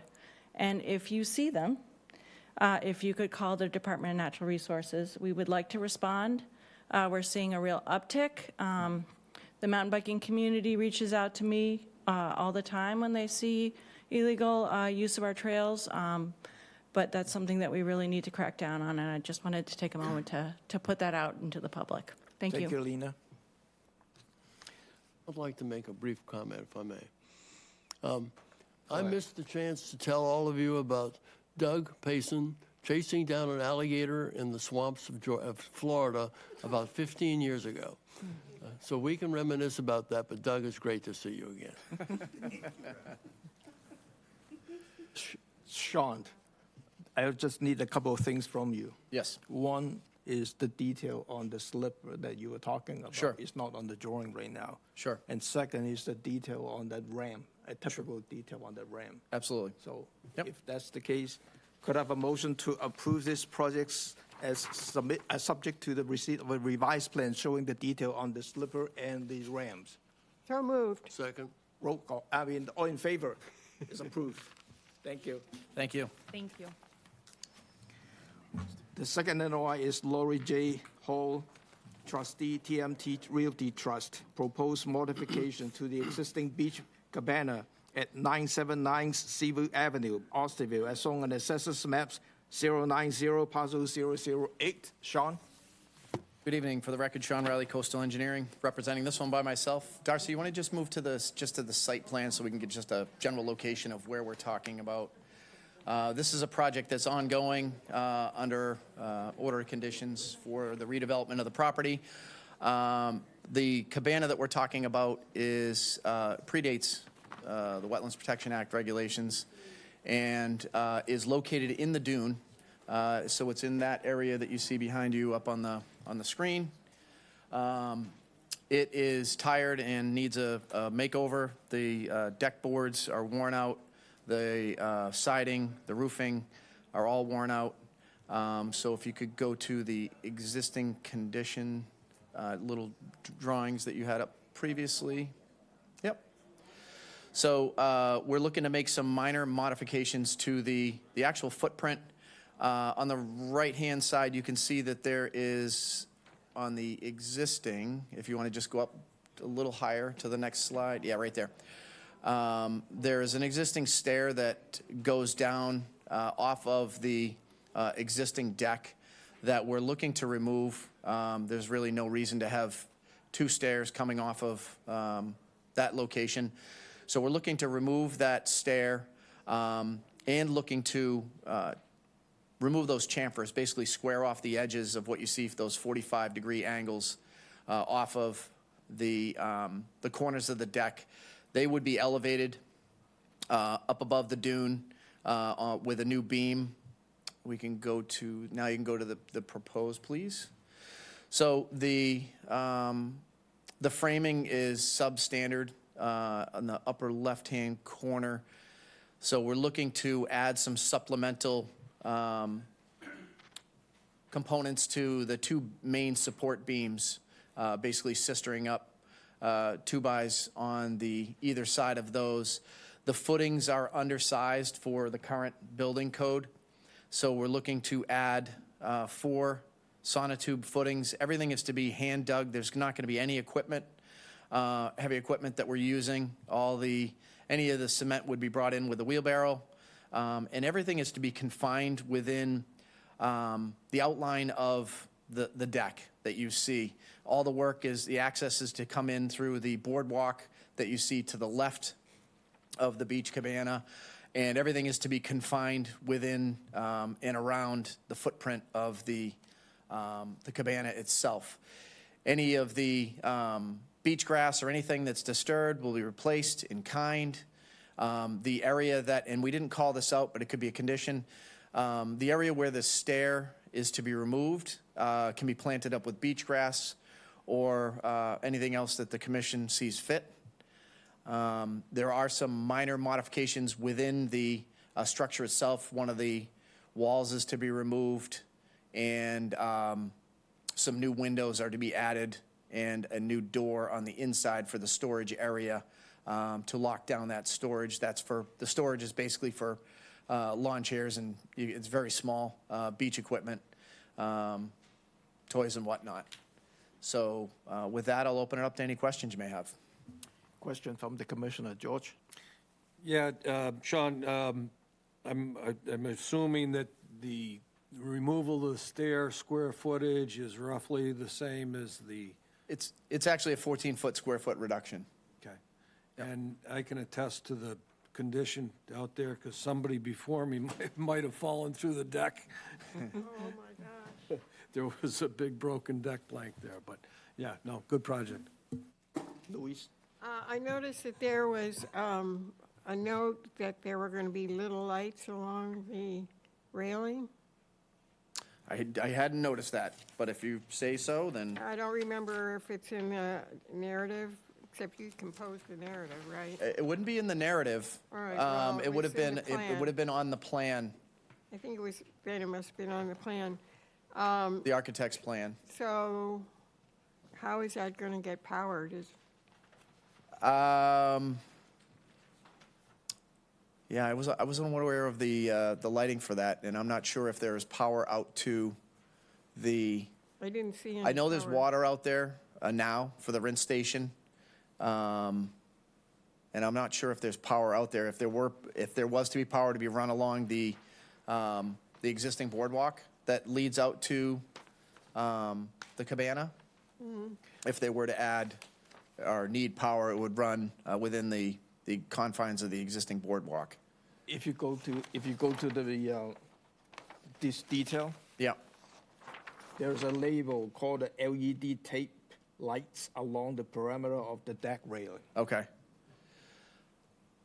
All right, so I guess there is lighting that they're proposing. I'm not sure if there was, I can't remember if there was underlighting in the inside of the structure itself, but if they were to run, they would run a conduit down the existing deck to get out to the beach cabana. There wouldn't be any trenching or disturbance. I just think, in a situation like that, somebody's out there and they go back to the house and they don't go back out for a week, and those lights could be on for 24/7, which, I think wildlife and so forth prefer dark.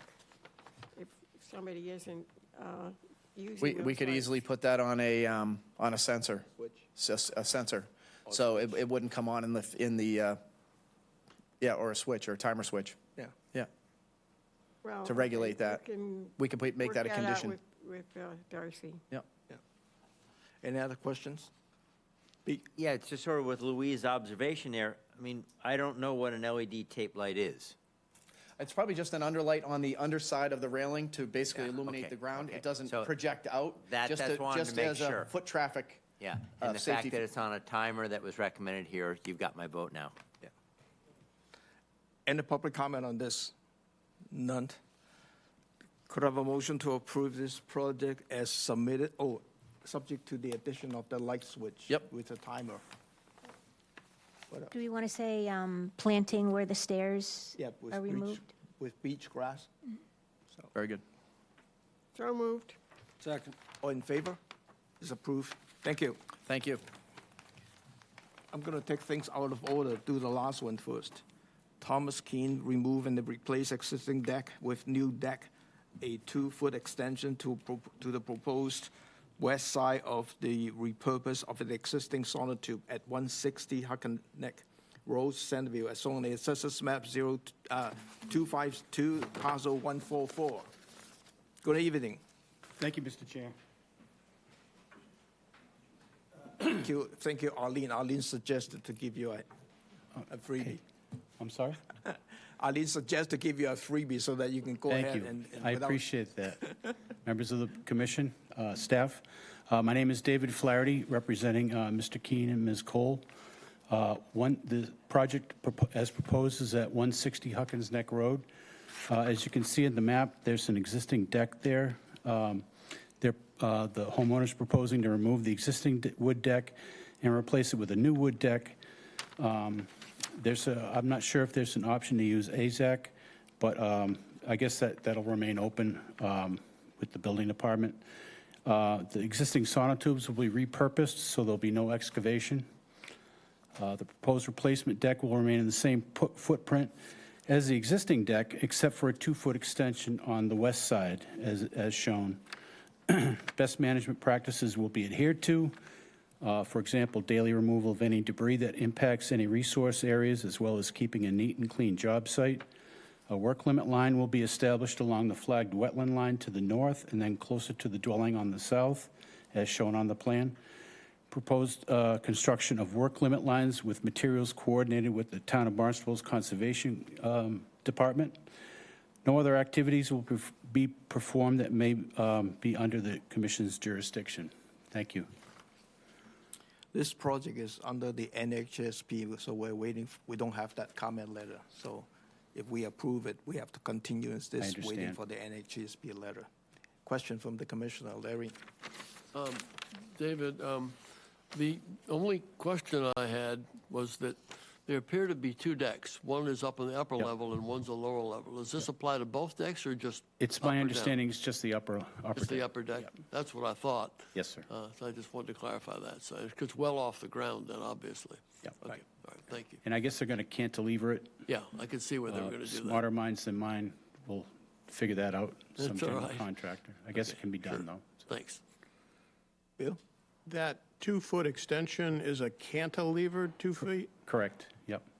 Makes all the difference in the world. Yeah. Yeah. Yeah. Louise? Just a comment, there's stuff that's stored on the beach, boats, chairs, pieces of the dock, as it stands, that shouldn't be on the beach. It should be more upland. I Just understand. housekeeping. During this process, I was informed of that. It's my understanding there'll be enforcement, Oh, really? and I'm sure that can be addressed at that time. Okay, thank you. Any other question, comment from the Commissioner? None? Any public comment on this? None? When do you want the continuance? When's the next available meeting? April 25th. That's fine, Okay. Could I have a motion to? provided that they provide a letter. Yeah. Could I have a motion to approve this project as submitted but we need a continuance, waiting for the NHSB letter. The continuance date is April the 25th. So moved. Second. All in favor? It's approved. Thank you. Thank you Good for your luck. time.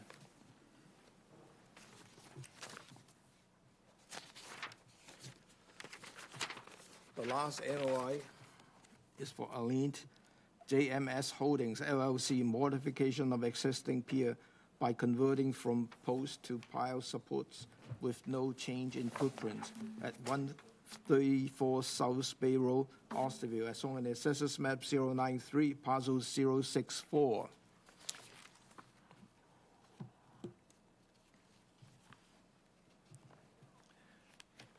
While Eileen is passing out some more information in terms of the photographs, and I was talking to Liz Lewis. She does not have a chance to prepare that shellfish report for this site.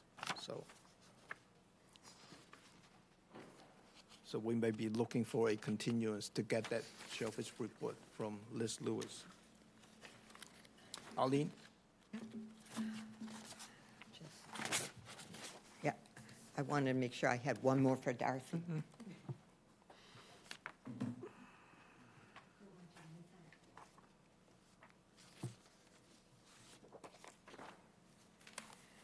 Good evening. Arlene Wilson, A.M. Wilson Associates, here for JMS Holdings. This is a request to replace the existing hybrid pier. It's part permanent and part seasonal, with a more traditional permanent pier design in the same footprint, same ramp, same floats that have been there for almost 20 years, I guess now. So the site is about 1.4 acres. It's residentially developed. The pier that is there is licensed through the commission and through Chapter 91 and the Corps. Resources are land underwater, land containing shellfish, discontiguous salt marsh across part of the property, sandy beach, and land subject to coastal storm flowage. The area is not restricted under the Coastal Wetlands Restriction Program, nor is any of the project area mapped as rare habitat by Mass Natural Heritage. It is currently and has been on the previous shellfish maps listed as a 9 for habitat purposes, and my understanding is that it's due to go to a 10. We have shellfish reports at this site from 1997, done by George Hampson, private shellfish consultant, and Tom Marcotti for the town. We have January 2022 Megalodon shellfish report, which looked at the resource across most of the site and in the impact area where the boat is berthed, as well as April 2nd update to that with sample plots along the center line and both sides of the existing pier. So we've got data from several years before there was a pier at this site, and now after 17 years of a pier and boat use. Interestingly, Tom Marcotti's shellfish study and the current sampling by Megalodon are very similar in terms of sedimentology and the quahog resource. There are lots of quahogs here. In addition, the current shellfish study shows that we are getting a softshell clam resource in the intertidal zone, which did not exist prior to the pier being in place. So the takeaway, I believe, is that the pier here is not having an adverse impact, nor is the boat use having an adverse impact on the shellfish resource around this pier. As I said, the project is to substitute a standard pile-supported pier with 12-inch diameter piles in bent sections that will be somewhat more than 15 feet on center. For the existing pier design, which you can see in the photograph that's up, it has center pile support, a monopile with an inverted truss to hold the pier. I don't know if any of you went out on that structure, but I've been out on this one and I've been out on other monopile piers. And for those of us who are balance deprived, walking on those piers is a trial because the deck tends to sway. Personally, I hate them. I think they're unsafe. But some people like them. They've been a partial solution to putting piers in areas where there are shellfish previously. I am going to argue that at this site it's not necessary. The existing pier has 11 12-inch diameter piles, those that you can see on the landward end of the pier, which are in the beach and the near subtidal area, and 4 that hold the float in place. There are also 12 4-inch diameter or 4x4 posts, which stay in the ground all year. 2 that are landward of the lateral access stairs that are there for a reason I can't figure out, but it wasn't my design. And several others that stay at the end of the existing permanent pile supports, and then the ones that come out seasonally. Let's see. At the time that we made the NOI application, as it says in the text, we had not been able to find a peer-reviewed document or study on the impacts of jetting piles, although I've argued for years that jetting piles in shellfish areas is not a very good practice because it disturbs the bottom at the time when spat generally are setting, and then in the fall when some of them might have recolonized the impact area, you jet it again and blow them all away. So I've always argued that the areas around piles don't recover because they're altered too frequently. So it turns out we have been able to find an engineering report on the impacts of jetted piers, jetted piles. Now, it's from South Carolina, and it was done on piles that are jetted into the substrate but stay in the ground permanently, like the piles for bridges and wharfs and those kinds of things. So it's not exactly apples to apples, but what it does cover is the disturbance area that results from jetting. And this is a 250-page document. I've given you the summary chapter and the cover sheet so that anybody who's interested and wants to torture themselves can go and look it all up. I suspect Pete may want to pull down a copy, and maybe Tom, because it's really interesting stuff.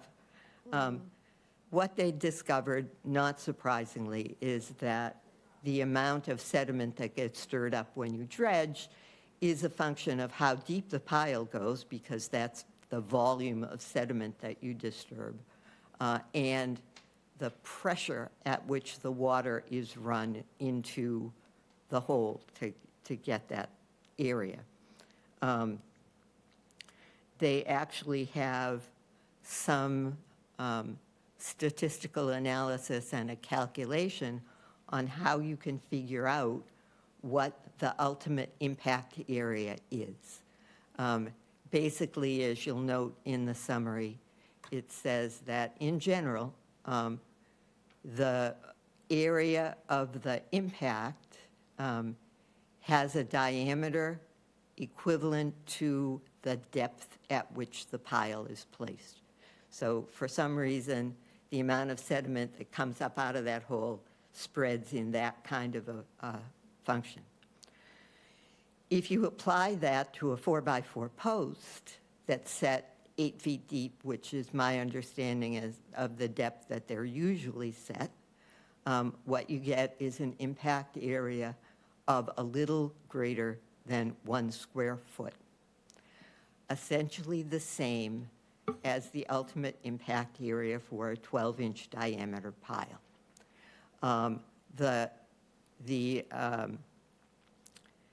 The other notation that is in that summary section is that those impact areas tend to recover in something like 4 to 9 months. That's for a pile that then stays in the ground in that location for years. Unfortunately, when you drive a 4x4 post for a seasonal pier, you impact that same area in the spring and in the fall and the following spring and the following fall. And so it never gets a chance to recover, because just about when it's ready to rebound, you jet it all out of the way again. So I believe that this study actually supports the basis that we've been the position we've been proposing for years, which is that seasonal piers are not any better than permanent ones in terms of environmental impacts. And when you look at the number of piles and posts, permanent versus seasonal, for the existing pier here, the total usurped footprint for the impact areas is just a fraction over 20 square feet. For the proposed pier, which will have 22 12-inch diameter piles set permanently, it's about 17 square feet. So I believe that the proposed pier has impacts not any greater than the existing pier, and probably a little bit less. What is the square footage? Presumption, Arlene, what is the square footage again for the existing pier? I'm sorry. What is the square footage you just mentioned for the existing It's pier? 17 square feet That's for the proposed. proposed pier and 20 for the existing. Thank you. Yep. We also noted in the exhibits for the NOI that in fact DEP's small pier and dock guidance document recommends against jetting pier supports because of the adverse impacts to finfish, shellfish, eelgrass from marine beds, and marsh grass. I would also point out that the presumption at Chapter 703 5B that seasonal piers are made with benign materials and therefore are better at protecting the environment than permanent piers is not necessarily true. Used to be that a lot of the seasonal pier contractors used untreated pine. That's not necessarily true anymore, as it's gotten more and more expensive to fix these things. They want to try and save the wood as much as possible. And unfortunately, The commission does not impose special conditions in orders of condition for seasonal docks that require those piers to have no preservative. So it's perfectly possible that they could use CCA treated materials or other treated materials that would be the same as the piles that are normally used on a pile-supported permanent pier. It would be possible for the commission to require that a permanent pier use tropical hardwood piles. The contractors would hate you forever. They're hard to work with, and they're very expensive. But if that was a real concern, you certainly could do that. I know that it's been suggested that permanent piers in shallow water require ice eaters, or bubblers, as I used to call them, through the winter to prevent ice from building up on piles and piles lifting up out of the water. But there are other alternatives that do not use any energy and do not impact the bottom. There are PVC collars that just little rounds of plastic tubing that you put around the outside of the pile. They're wider than the diameter of the pile, so they move independently in the water. And that motion is enough in almost every instance to keep the ice from building up on those piles. The greater bent spacing that we can provide with a standard pier design, and I said they're a little over 15 feet on center here, also facilitates harvesting under the pier, gives people more space to work. Just very briefly touch on fouling organisms. The documentation is in the NOI, but fouling organisms need a source in order to start a colony. Most commonly, that's an ocean-going boat or a boat that's run in southerly waters without having the hull washed carefully before they come up here. And aquaculture operations. And that's not me saying that. That's almost every study that either Pete or I have come up with that talk about those sources. Those critters like non-native materials. Wood, shell, and stone are generally considered native materials. Plastic, rubber, concrete, and plexiglass, which they always run the studies on, are non-native materials. So what you usually get are fouling organisms growing on the rubber and PVC components of a float, but very few growing on the piles. We've seen none of those organisms here, and the varieties of fouling organisms that are adverse to shellfish growth and habitat are carpet tunicates, by and large. There are none in this area. We found none with our shellfish studies. I have not seen any reports of those kinds of organisms here. And I'm not quite certain why the floats for this pier and those adjacent to it seem to be in the water a lot longer than the other seasonal components of those piers. But we are certainly happy to ensure that the float and ramp here come out of the water when they're supposed to.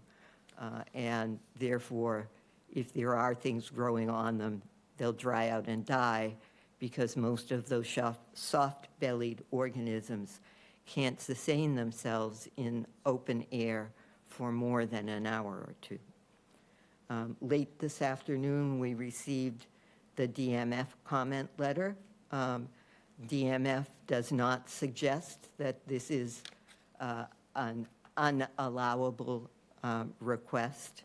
They suggested time of year restrictions to make sure that the replacement pier is in the same footprint as the existing one, not any bigger. That any storage of materials doesn't occur on the beach or in the intertidal zone, and that the barge that's used to build it doesn't ground out on the bottom and doesn't refuel at the site, which are all pretty standard. I would also remind the commission, and the documentation is in the NOI, that this would not be the first permanent pier that the commission has allowed in a high-ranking shellfish area. And I'd be happy to try and answer any questions. Question from the commissioner. Anyone? Bill? This conversion from seasonal to year-round seems very similar to a couple of other or three others that we recently heard. And we've had this, a debate, if you will, about the exotic species, et cetera. And we go round and round and round. And previously, we voted in a way that for a new commissioner, it was like, what's this about? It was, well, we vote that it's supportive with the Wetlands Protection Act.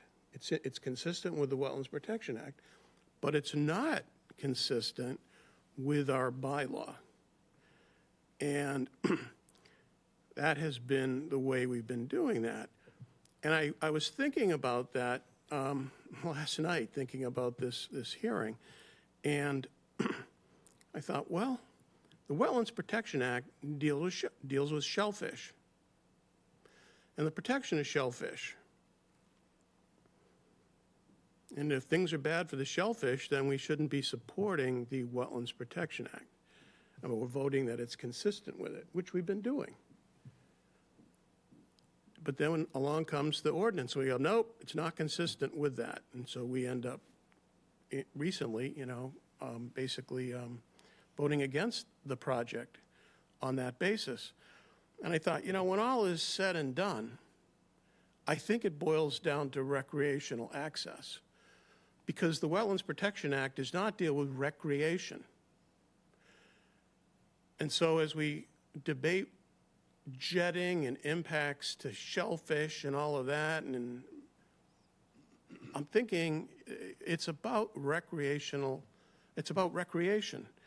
And in our town bylaw, under the preamble, under 703(1)I, it says the placement, length, and size of docks and appurtenant floats can interfere with the harvesting of quahogs, soft-shell clams, and scallops. And earlier tonight, we heard John Towns, and he said the same thing. And we even heard a gentleman talking about, the older people having a hard time, getting around the docks and whatnot. And I thought, this is about recreation.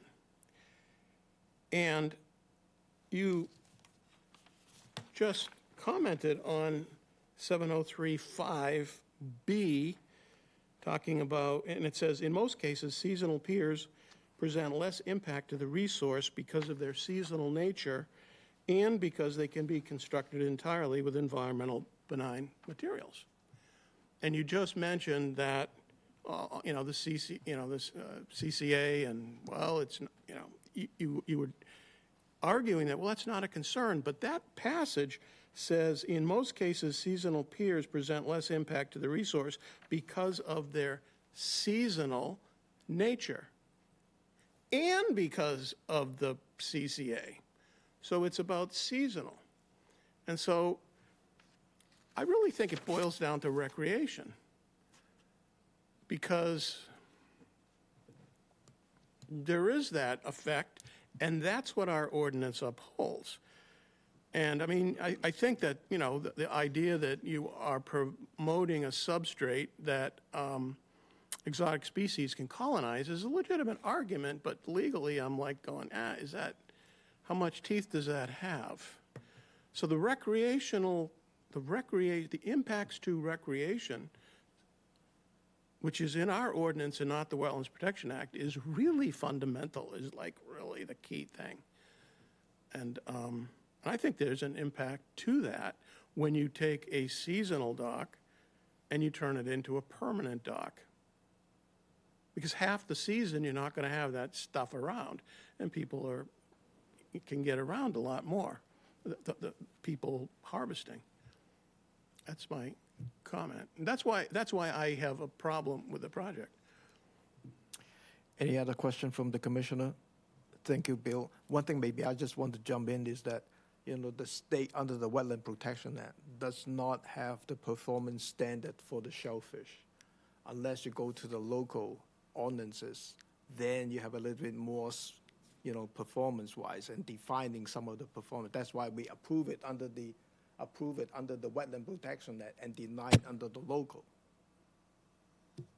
A lack of a performance standard for the shellfish. Okay. Under the Wetland Protection Act. Okay, thank you. Okay. Who's that? Larry? I think that Bill's analysis was very logical and very thorough. I have a different spin on it, but I respect the manner in which he presented it. I thought it was very good. I've got a couple of questions for you, Arlene. Let's talk first of all about the height, or I should call it the distance from, I guess, the decking or the structure under the deck to the water. Are there any measurements of that? It would be more distance at low tide than at high tide. So what is the approximate range of that? The current elevation of the deck, I believe, is 5.5 feet mean low water. Okay. So is it, if it's closer to the shore, it's probably less? No, that's a horizontal elevation. What happens, Larry, is that the bottom slopes away. Okay. So you get more distance between the pier and the bottom as you go out. All right. But the elevation of the deck stays the same. If that were to become a problem, this is a site where, because there is a vertical seawall, as you may recall, if the commission wanted to provide more headroom underneath to facilitate somebody walking underneath the pier in the intertidal zone, we could certainly raise the elevation to 6.5 or 7 feet.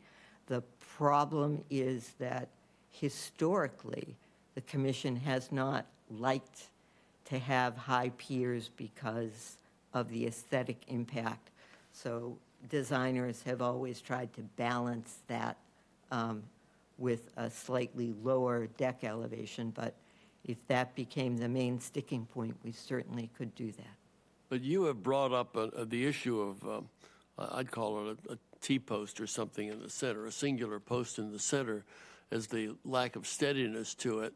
And in this case, I take it that the owner, who's sitting in the back there, I think, he's the one that wants to have it 2 posts all the way out on both sides. Is that correct? That's correct. Yeah, that's correct. So, and the intertidal distance covers how much of the pier? 30 feet, 40 feet? Because I'm looking at your this megalodon drawing here, looking at that, trying to figure how many distances. It looks like it might be about 40, maybe 50 feet out.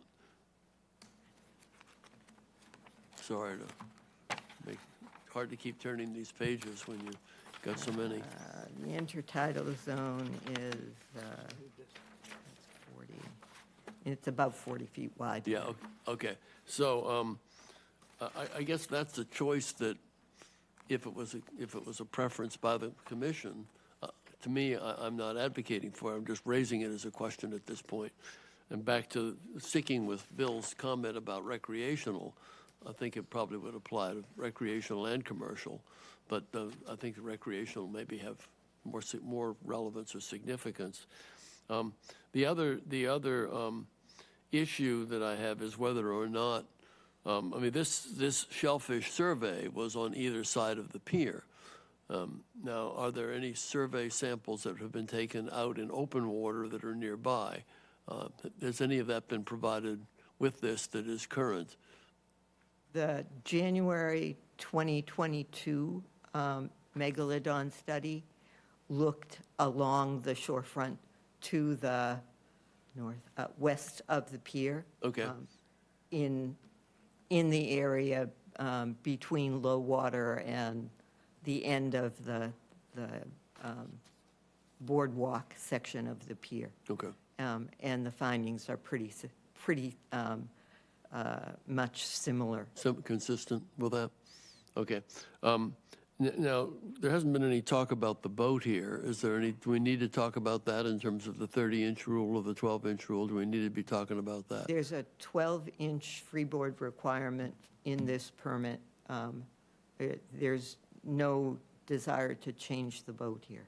Okay, so the 12-inch rule would be the one that would be applicable. All right. Okay, I'm going to stop at the moment on that, except to say that we're back to first of all, we're dealing with a presumption, and the question is whether or not the presumption has been overcome. You know, I think that's something that we'll see how the other commissioners feel. I feel that it has been, and I guess the question is, once it has been overcome, where do we stand on that?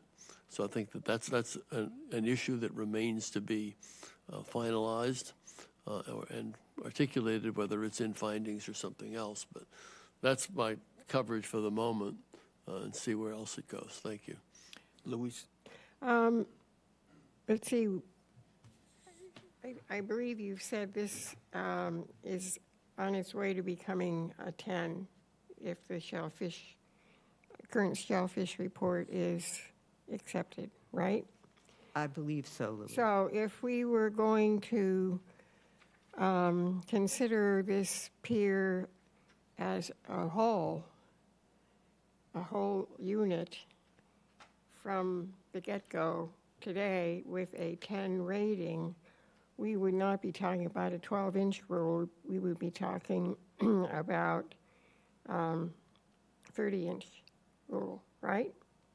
The 12-inch freeboard, excuse me, was included in the original pier permit, even though the ranking was a 9 at that time.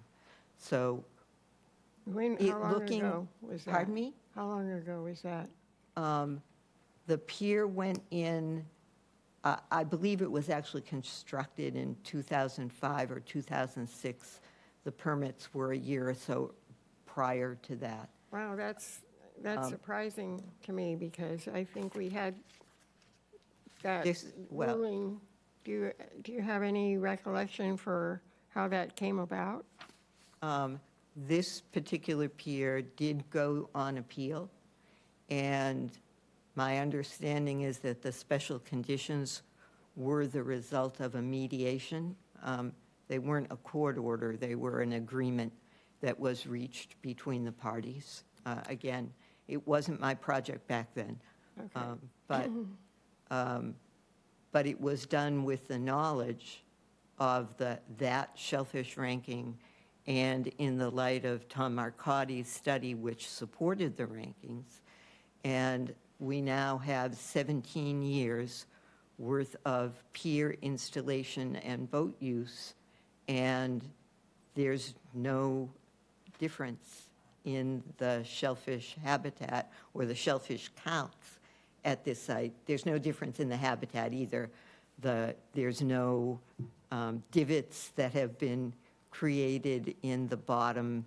Right. The sedimentology hasn't changed, Louise. Well, being a devil's advocate, you know, I could ask how intensely has this dock and boat system, we can call it a system, been used over the last 17 years. I mean, it could be, have been used a lot or not much at all. My understanding is that the previous owner, Mr. Ohanian, had a boat that he did use frequently, that was docked here for the summer. My client has now owned the property for 2.5 years, almost 3 years. So he's had his boat there for 2 summers. Nevertheless, people have boats that they use once a month. But, I mean, that was standing. At that time, was that when the seasonal dock section was put in? I'm sorry, was that when the? At the time, 2005, 2006, is that the time when this agreement was reached for the 12-inch rule, or the 12 inches? Is that where we are now, 12 inches, in terms of the specifications, conditions for this dock? Is it 12 inch? It was 12 inches then. Yeah, okay. It's been 12 inches since it was permitted. There was also a seasonal component that was added to the system, right? The pier is now the way it was permitted then. So Okay. the landward So section. part of the bargain that led to the freeboard condition also created a seasonal component that you now want to make permanent, right? That's correct, because now we have the proof that the boating use and the seasonal pier have not had a detrimental impact on the shellfish habitat or resource. Well, I could be the devil's advocate in the first line of thought that I just presented to you. We don't really know how frequently or intensely that dock and boat were used, but secondly, how much better would it be if it hadn't been for that boat? I mean, there's evidence that it stayed the same, but the question is, how did that happen? But just let me ask one more thing. If we were to approve conversion of the seasonal to a permanent dock, maybe we could rethink the agreement for the freeboard, given that it is a 10. It's just something to think about. What we do know, Louise, is that with the permanent section of the pier, which is over the intertidal section, we now have a soft shell resource that was not there before the pier was installed.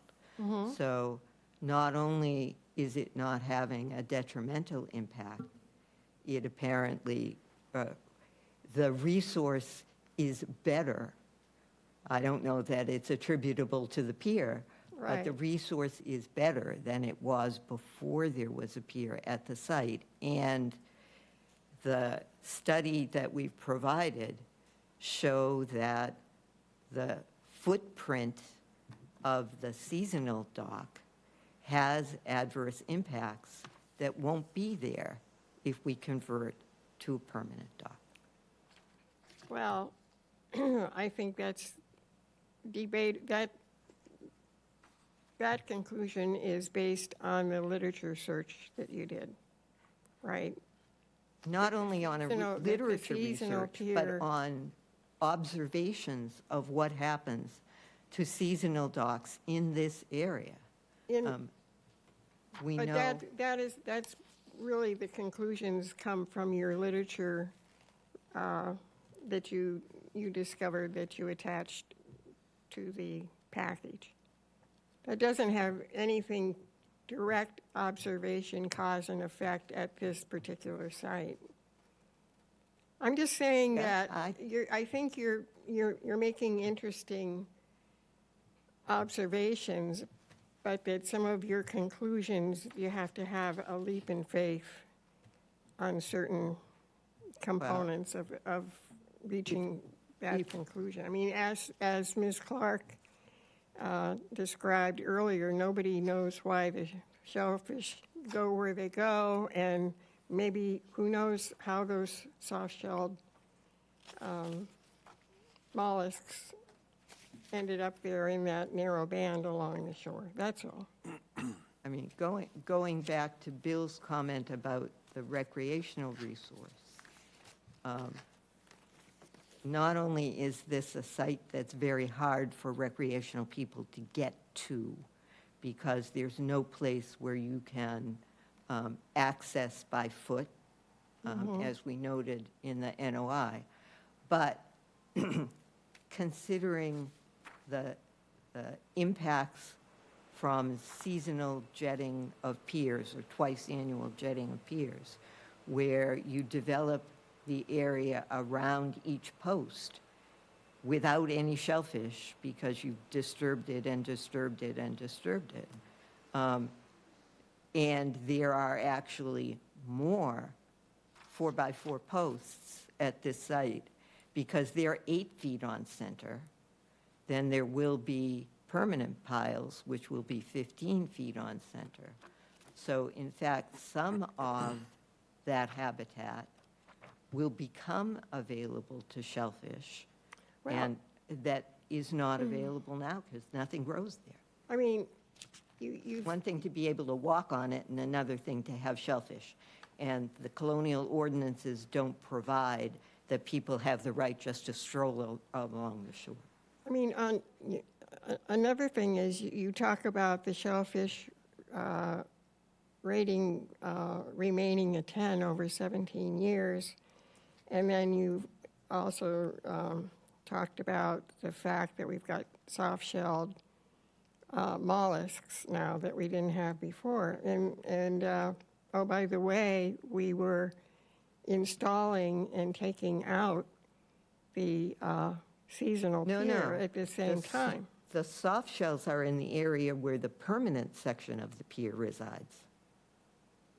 Okay, fine, but that doesn't, you're also talking about the deleterious effect that seasonal piers have.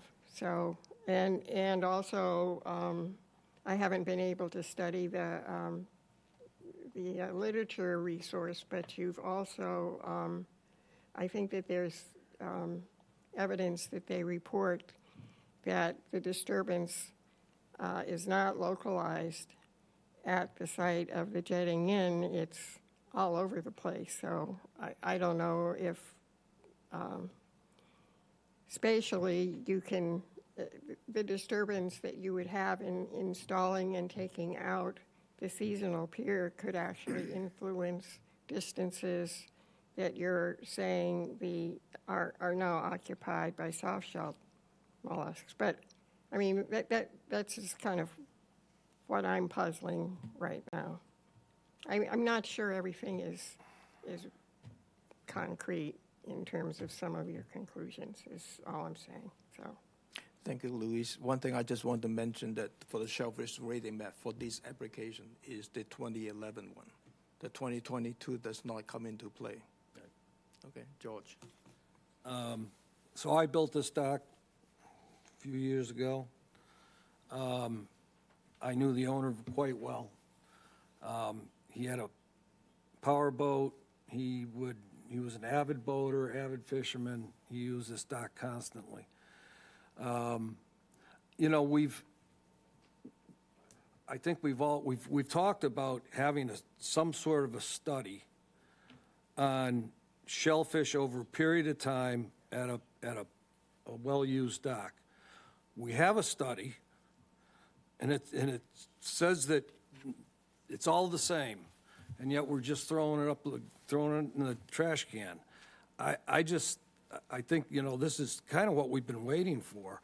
In addition, it's very interesting to me that you get a set of soft-shell clams up along where the permanent section of this dock is, which was never there before.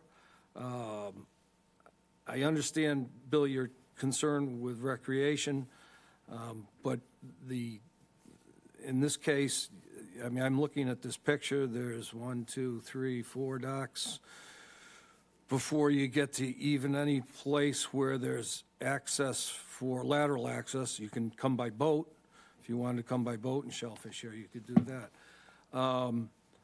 So, I mean, I don't look at the recreation as being a big drawback here.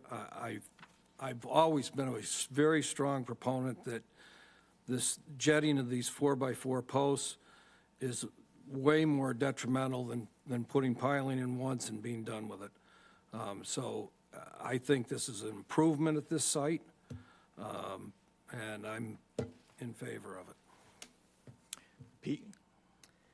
Yeah, so thanks for your input there, George. I know certainly as a developer of our shoreline, you certainly have an understanding, or I might even say bias, as to what our shorelines ought to be like.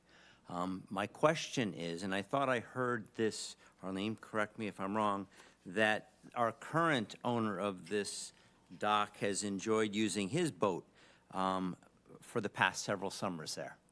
Yes. Okay, how big of a boat is it, and how big is the engine? To be honest, Pete, I'm not sure. Or George, you said you knew this, the passenger. Do you know roughly how big it was? Is there? You had a 22-foot, and I'm going to say 150 horsepower. Okay, so sizable. Yeah. Okay. Is the current owner there a year-round resident? No.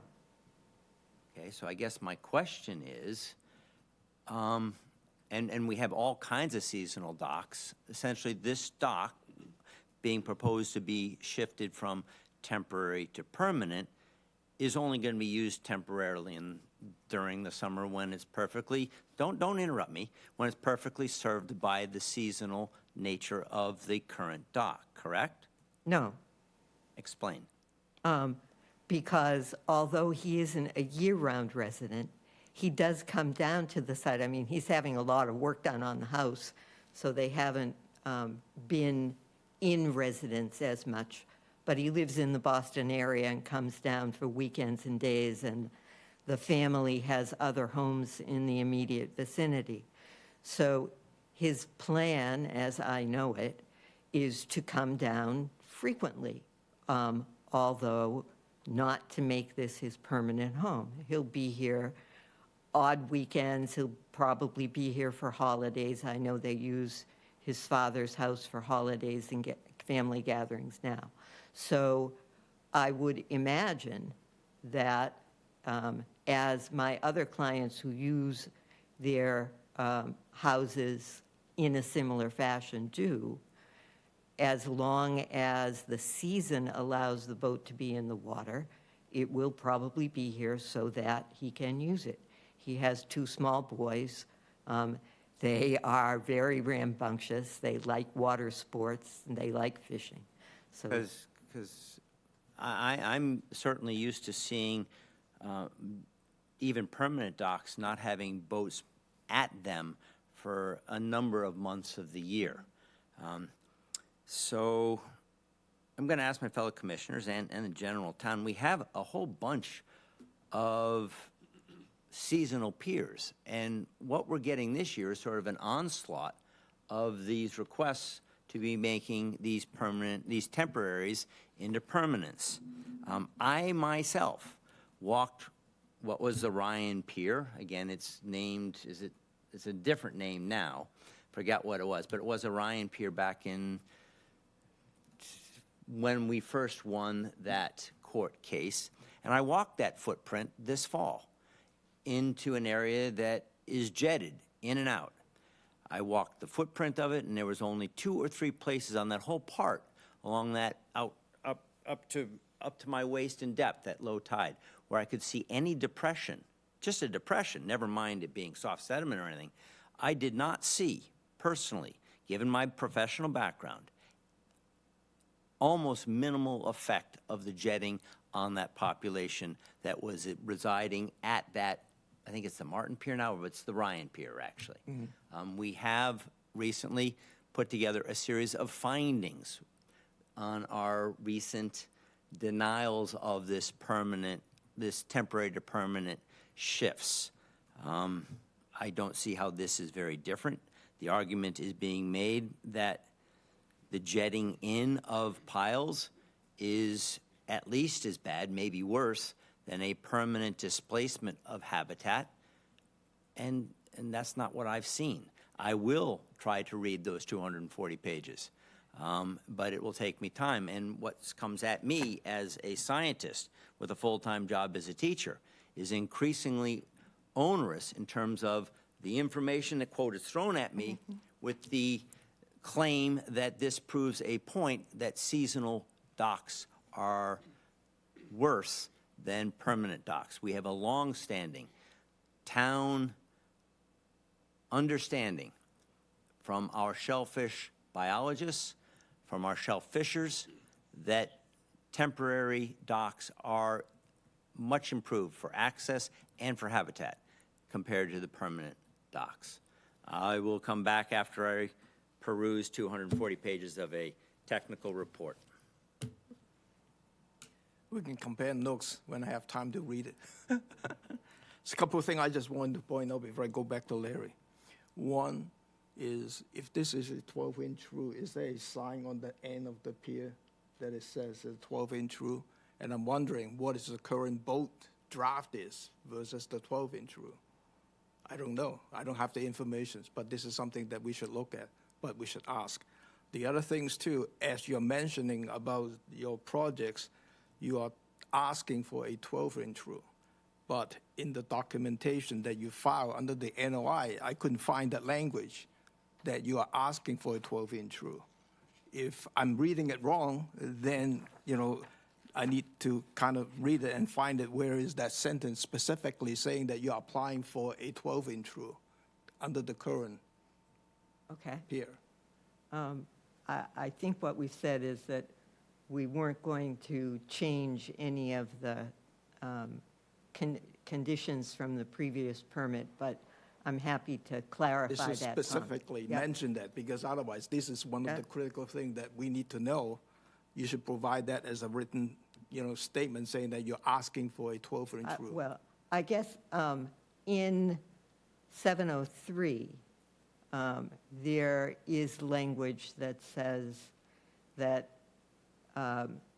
if the change is deemed not to be significant, then all of the old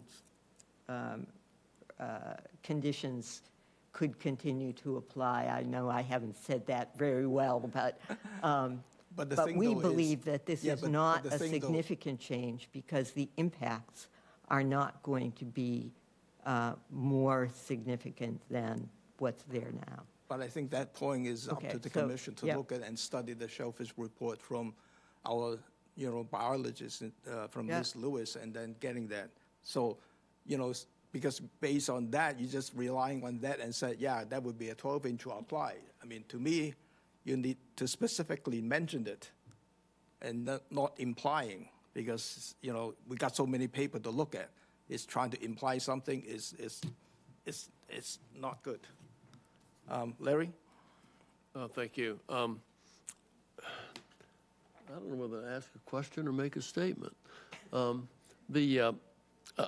think that first of all, from my own learning curve, I've relished all the paperwork we've had to read. I haven't begun to absorb all of it, but I value that. That's part of what we should be doing. Some of us can do it at better times than others, and I'm sure that Pete is burdened. How many times he's told me he's grading papers, I will equal the number of times he's had to read anything here. But aside from that, I think the questions are kind of simple. Is whether it's logic or not, does it make more sense to take a pier, the pilings in and out twice a year, that they're smaller in diameter, or to put them in one time and leave them and let the surface adjust itself underneath? I'm looking at it very simplistically. I think that Pete's going to look at it one way. I think George's experience is is not necessarily going to mirror mine. But I think that it makes more sense to me that a permanent pier has less disruption and less adverse impact. I think the other issues about the type of fish that's there, we're dealing with an intertidal zone here versus beyond that. Maybe, Arlene, you might want to consider drawing on something precisely where you think the intertidal zone is. That might help us. We're also looking at a pre-existing pier location written by several people. Even there's a John Alger write-up in there about something he did with the prior owner. So I think that we have an unusual situation here, that there's more traction on the same track that we've had with this property than we usually get with other properties. And when we come down to the findings, the question of if this hearing or process calls for findings, we'll look at them when they come up. But the findings have been controversial. And so I'm not going to say one thing one way or the other, but I don't think that findings are necessarily conclusive in one situation just because of a fit there. But I do look forward to the boat dimensions so that we can have that clarified, and I think that that's a wise thing to do. And I also think, however, that whether somebody lives here 3 months out of the year or 9 months out of the year or whatever, I don't really think that that's a factor. There's nothing in the regs that says you have to use it a certain time period. Those are my thoughts for the moment, and whether they add anything or not, I don't know. It's almost 10 o'clock. Who knows? But so that's where I am. Thank you.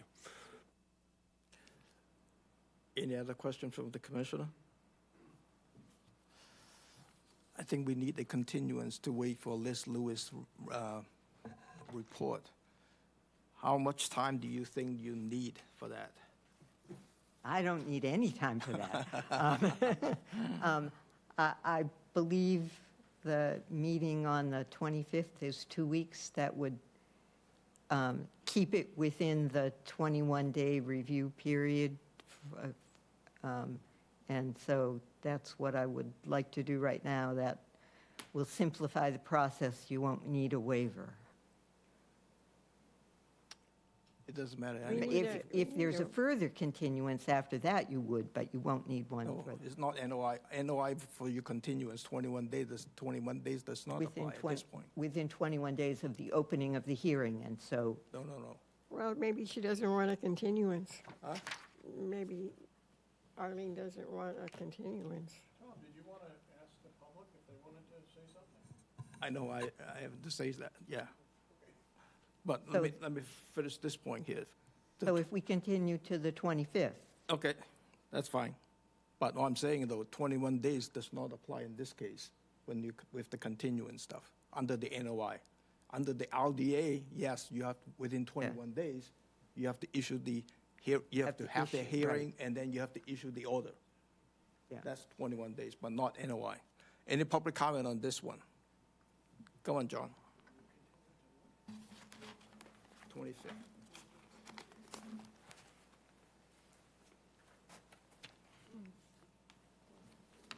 Hello again. I want to commend the commission for the work that you do, the hours that you put in, the studying that you do, the reading, the site visits that you do, the discussions that you have. And I can't minimize that, but I do think, well, I'm a simple man, and Laura, you mentioned keeping things simple. I like that. But looking at the body of work, and not just this panel, but over the years, think of the tens of thousands of square feet of habitat that has been removed from not only the recreational, but also the commercial shellfishers. I don't know about you, but I shellfish a lot in subtidal areas. I've been up to my chest getting quahogs out of places like Catuit Bay. And you look at the what is this, an existing 80-foot seasonal dock with this much clearance maybe between the water and the bottom of the dock out in that area. It's like, you know, it strains credulity for people to get in there and shellfish and in some of those areas. So it's not just the intertidal area where there may be soft shell clams, but people go after quahogs as well. And they could go after oysters. They may be there. There may be wild oysters there. But that's something I think you should look at. And another thing, what Mr. Sampu said that kind of struck a chord too. It's like a beach sticker in the town of Barnstable. You can't get one unless you're a permanent resident. Now, it may not be part of your regulations or your code, but it's my personal belief that someone that is not a full-time resident should not have a permanent dock.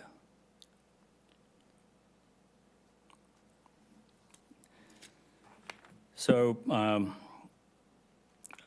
anyway, I just would like you to always keep in mind the public's rights to access not only the intertidal area, which is an access point to the water, but also what happens after that in the subtidal area. It's extremely important. Thank you very much. Thank you, John. Any other public comment? Chris?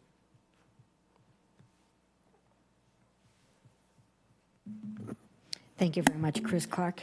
And Ms. Wilson is a very robust advocate for her clients.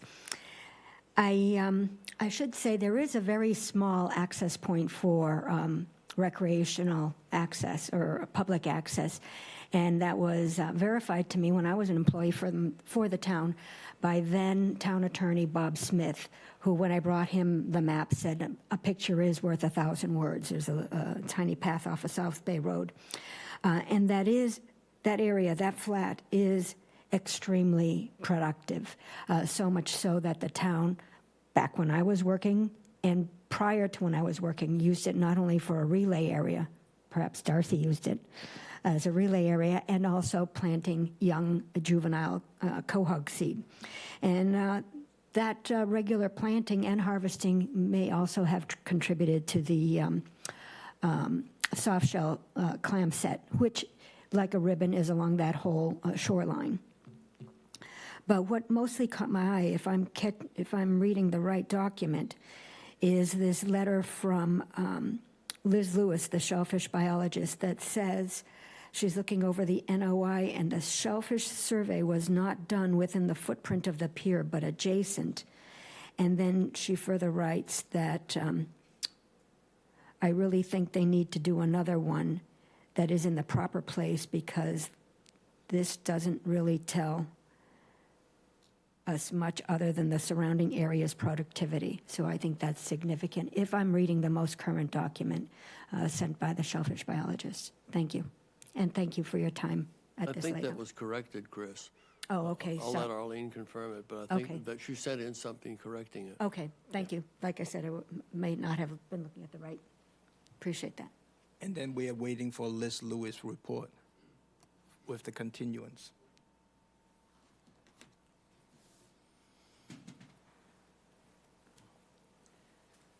Okay. I agree with what John and Chris second their comments.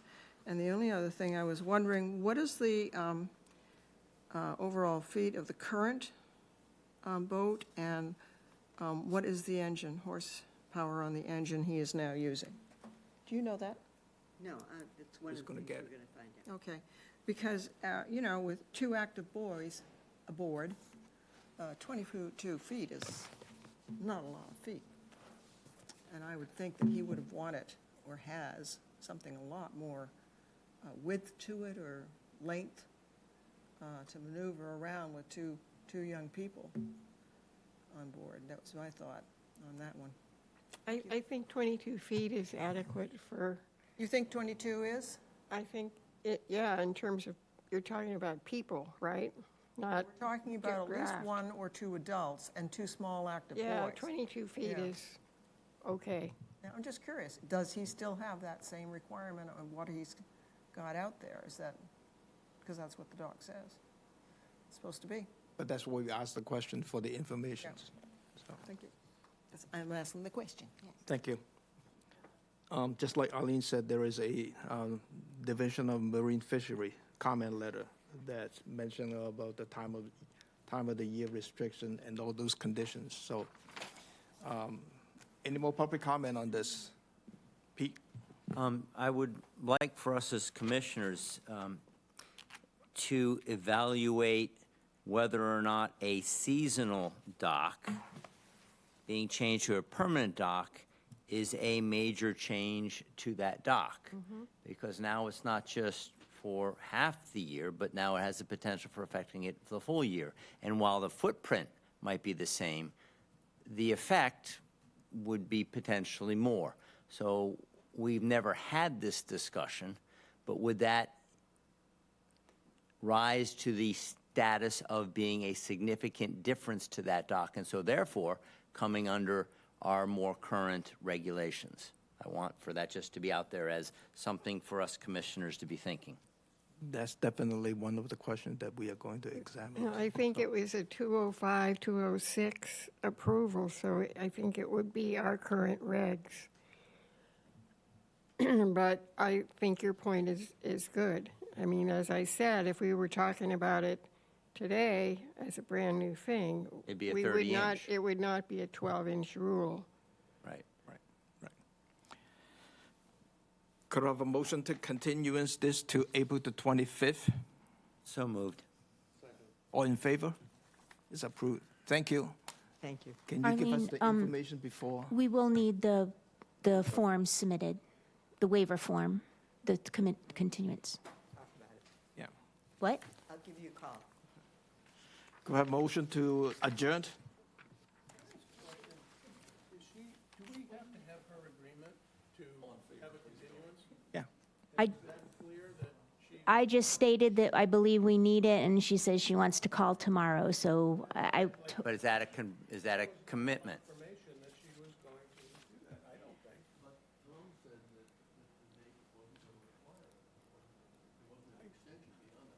No, the 21 days rule does not apply, but the waiver form she need to sign to make sure legally that is, yes, you agree with that continuance.